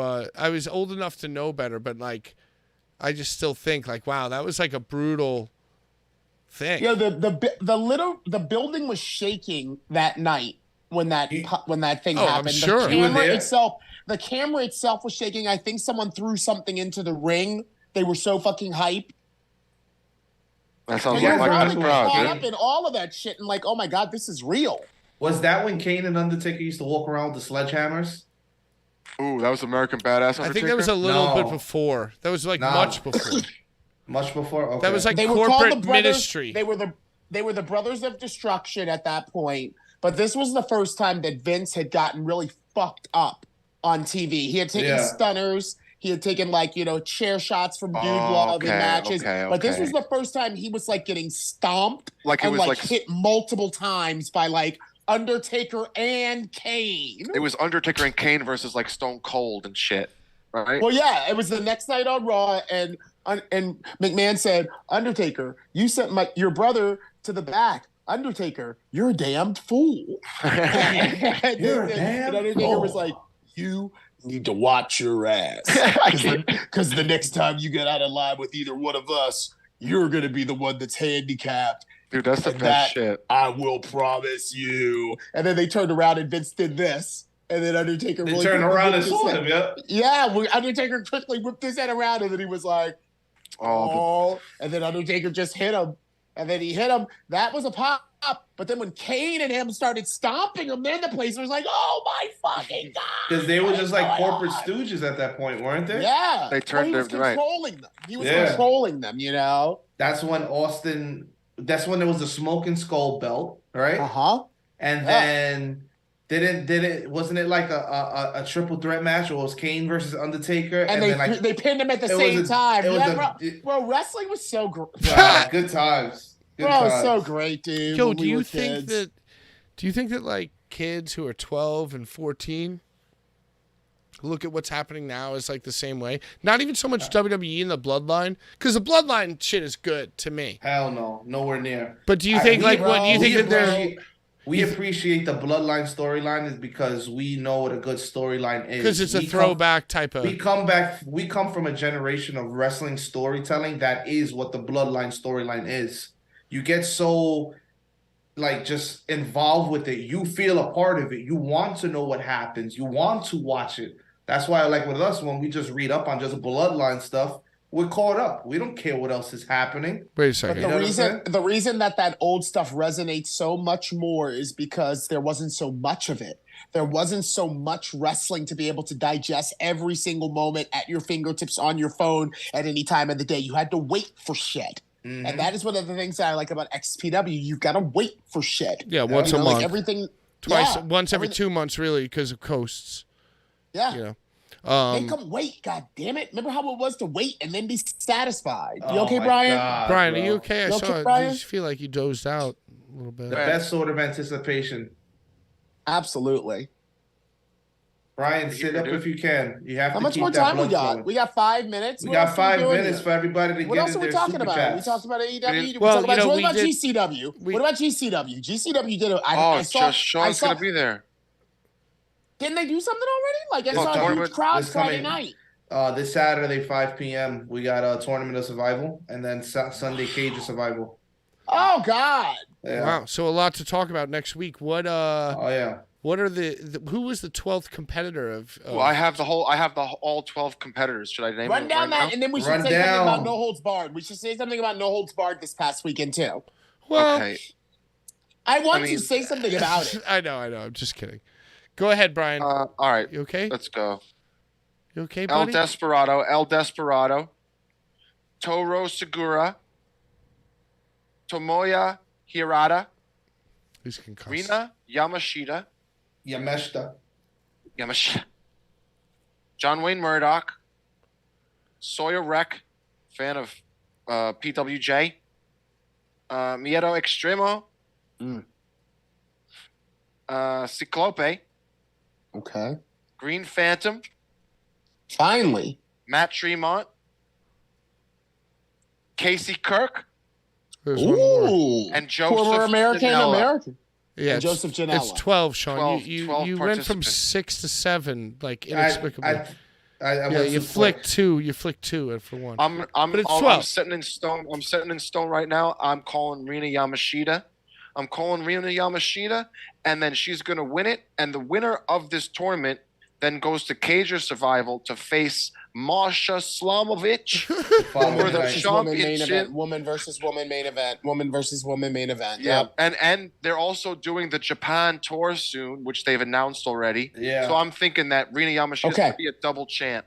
Okay, we only got a little bit of time. Let's keep going through shit. Wait, I want to hear your guys' predictions. Sean, what do you think? Who do you think's going to win and go on to fight the championship? And then who's going to win the championship? I think this is going to be a very woman-dominated summer in the deathmatch world. So I'm going to have to say Sawyer Rex. Sawyer was just in Japan doing her thing out there. So I kind of see her dominating through this tournament and going on tomorrow to actually, well, not tomorrow, Sunday to face Masha. Okay. Larry? I think that Joey Janela is the heart of GCW and that he has got to remind people that he is a major contender and can carry this shit. There's a show dedicated to him every year that is one of their biggest box office attractions. He's never really done much in the tournament of Survival, but he's the one who set it off with that shit in Howl and Zandig. So Janela is going to remind everyone. I think he's going to be in the finals. I do not know if he's going to go on to face Masha the next day, but I think Janela's going to at least get to the finals of this shit, maybe against Rena. I totally agree, and you know what? I'll do that and one better. I think Joey's going to go on to win, and we're going to see the summer of Joey and Florida Man and the whole thing. I mean, apparently Brett listens to the fans a lot, and a lot of the fans are sort of like, they wanted Masha to win the belt. So Brett might have to do something for the hardcores, for the GCW fucking, you know, with all that shit Alex Cologne said into the camera to Brett about fucking, you know, the way he runs his business, you know? Are we unanimous? Are we unanimous? It's okay, unanimously? Take your time. Are we unanimously saying there's going to be a new champion? Masha Slamovich will lose this championship to the winner of the Tournament of Survival? I'm not saying she's gonna lose it. I'm saying that it's gonna be a woman's match for that heavyweight title. So you're saying Sawyer and her, or Rena and her, at least, or Casey and her, or even Casey. I don't want to rule Casey out because Casey's one of my favorite deathmatch. And her intangible is Brandon, because where Casey goes, Brandon is gonna be watching, and he might just watch his wife's back all the way through the fucking thing. Well, aren't they scheduled to be fighting Matt Cardona and Steph DeLander in a tag match very soon? The Kirks? Probably. At a GCW event. I think that's on Saturday. Or I think it's Sunday. I think it's Sunday. That's Sunday. That's the cage. So does that already rule her out for the match? Yeah, like what? It doesn't. That's poor booking. That's poor booking. That's really poor booking. I mean, like, I'm looking at her like, okay, so if you win, what are you going to do? Fight twice? I mean, unless that would be 3 fights. That would be her fighting 3 fights. If she wins, then she would have to fight 1, the tag team match, and then the fucking cage. So she's just in it to flex on DeMonto that, we got your girl, the champion, and she's taking on a way bigger opportunity and getting way bigger eyes on her than she ever did with ICW. Her just being in it is good for her, I feel. Exactly.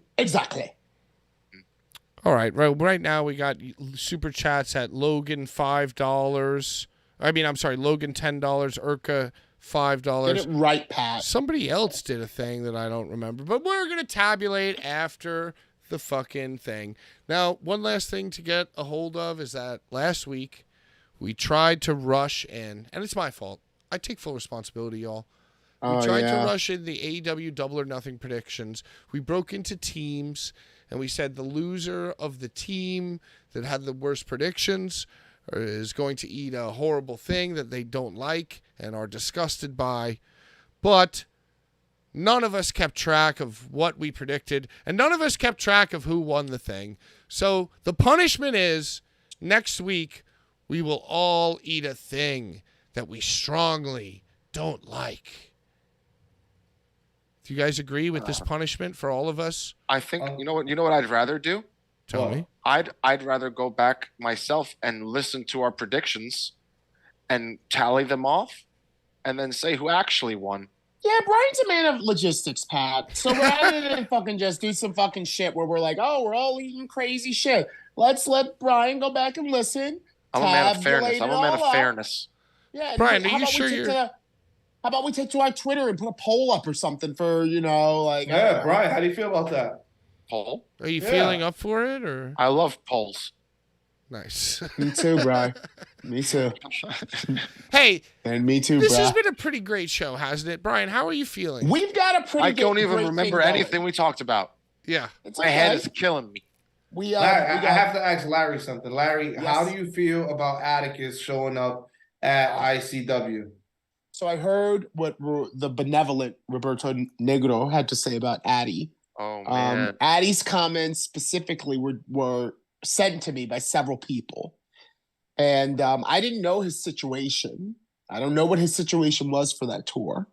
But it's kind of along the lines of like when SPO passed away. And that was kind of like an adjacent part of like, the show. My beef with DeMonto, do not diminish it and like, just for promo's sake to get from the crowd and to help Danny martyr himself. And Roberto also had some pretty nasty things to say about Circle 6 and anyone a part of it. Dude, they're no longer allowed to, anybody affiliated with Circle 6 is not welcome in XPW.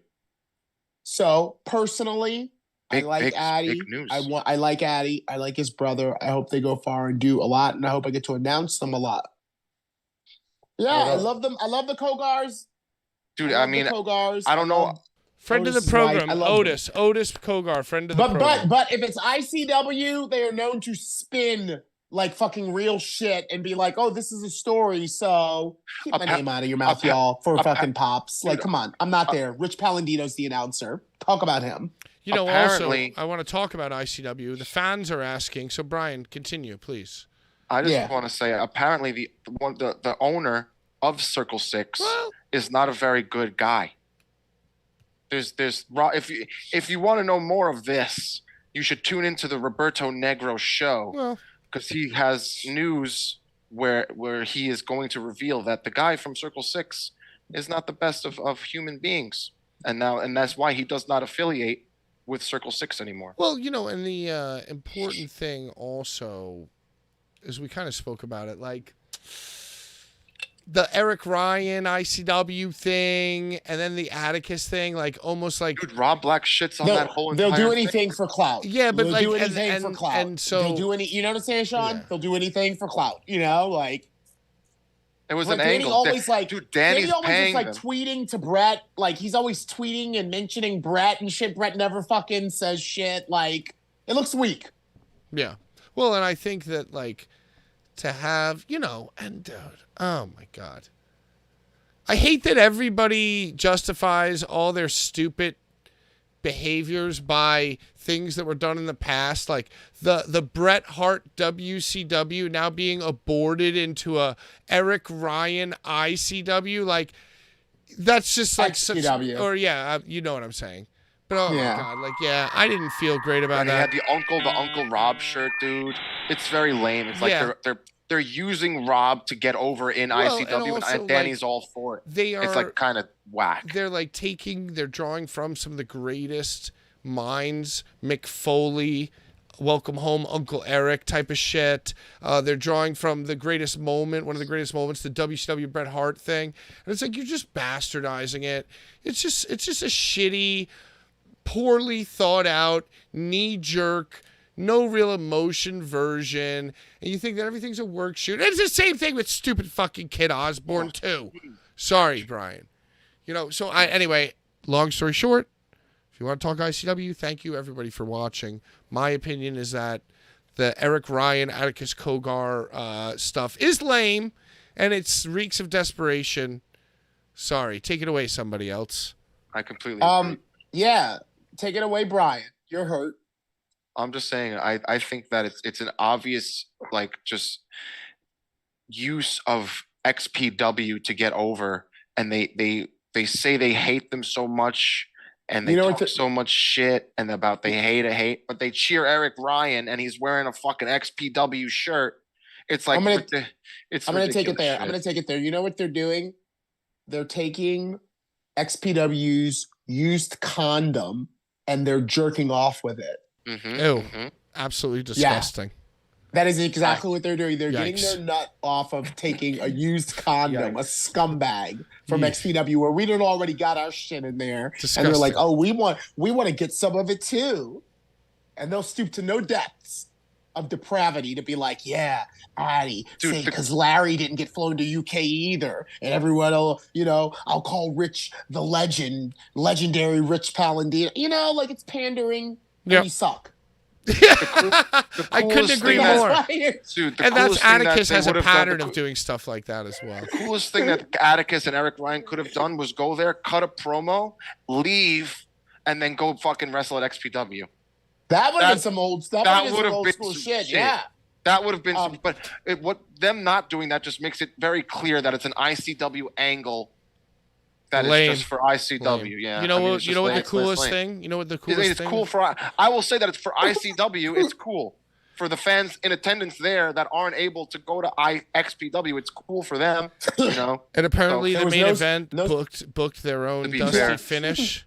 Yeah. Apparently the main event. How cool is that? Yeah, super cool. They restarted. But what does that mean? What does that mean? Well, I mean, I say Dusty. I hate the lingo. I hate to say the lingo, but. The Dusty finish is like, oh, you're definitely sure, 100% sure. And Sean or Larry, stop me if I'm wrong. But the guy who's not going to leave with the belt holds up the belt, essentially.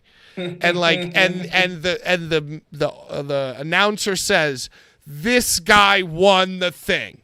And everyone is cheering. And it's like, it's really it's happening. It's not like so it just happened didn't it just happen up in Boston where Shiny Shoes fast counted Kirk, and then Kirk yoked Shiny Shoes up and was like, start this match again. Yep. That's not happening. It was against Neil. Right. It was against Neil. Yeah, Neil won the championship. And Shiny Shoes was like, no, don't you dare. Didn't Shiny Shoes do the fast count because he was mad? Because Kirk pushed him, Kirk back. 1, 2, 3. Neil, So we're doing the same shit now. But this time, they just went into business for themselves, very much like Kit Osbourne, and were like, all right, Reed, take the belt, you win. And then somehow or other, you say, but I don't want to win it that way. I want to give you a match right now. Hoodfoot, come out. And then we fight a little bit more. Hoodfoot wins. Hoodfoot back champion. But dress it up and make real for me. Kit going into business for himself was way better than that shit. Oh, and you know what, I Brian, appreciated that at least. You eating those ham sandwiches from Kit really fucking were so much cooler than anything Mittens has ever done, dude. Well, hey, ho.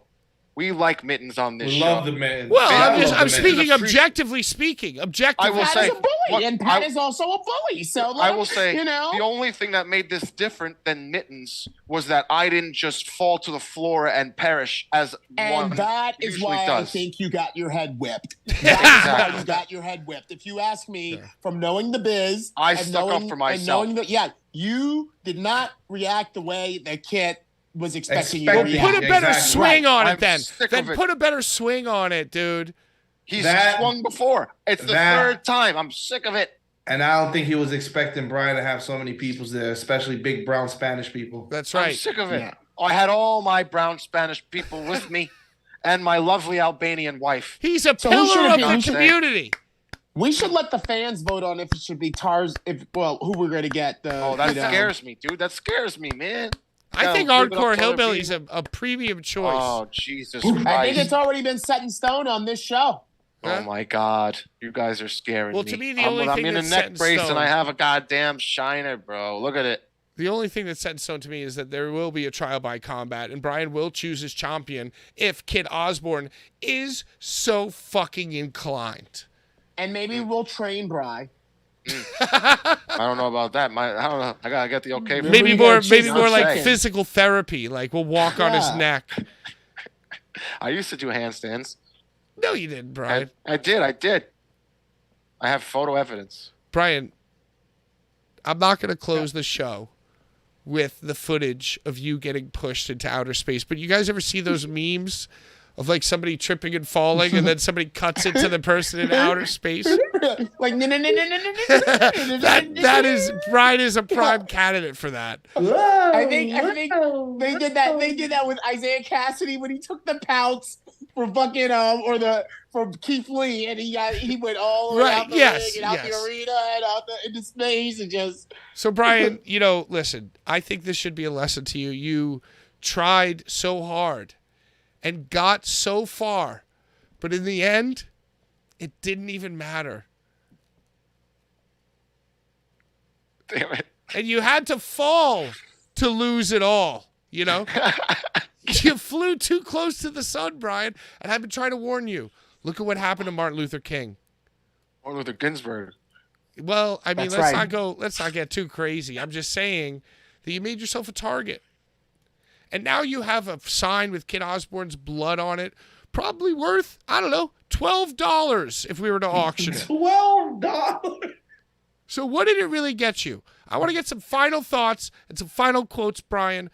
Are you going to change moving forward? Have you? Well, it's only you, Brian. You're the only one wearing a fucking neck brace because of your actions. I'm going to tell you that this will only make me go harder. Wow. I will never stop, and I will continue to bring the wrestling universe together. Wow. Blvd Bullies forever. Unity. Martin Luther Ginsburg. Whoa. Okay. Jewish section. Listen, and Jewish section. Anybody else listening, there you go.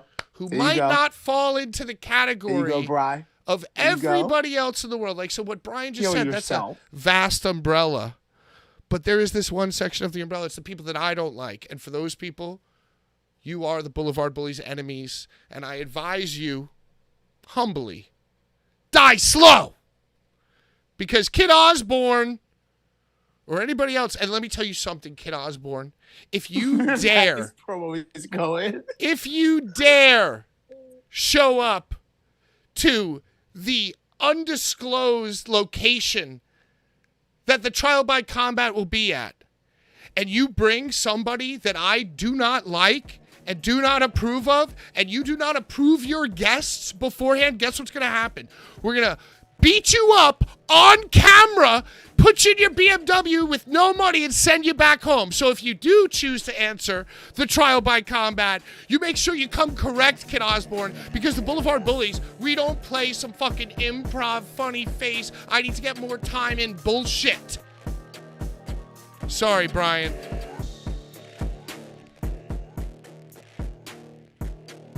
And that's all we have to say about that. Thank you for tuning in to the Aftermath. We'll see you next week. Until next time, bye-bye!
Blvd.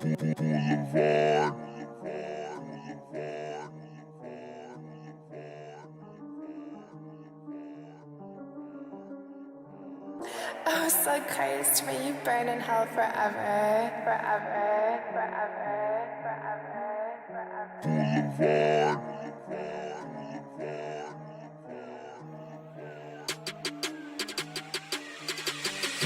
Boulevard.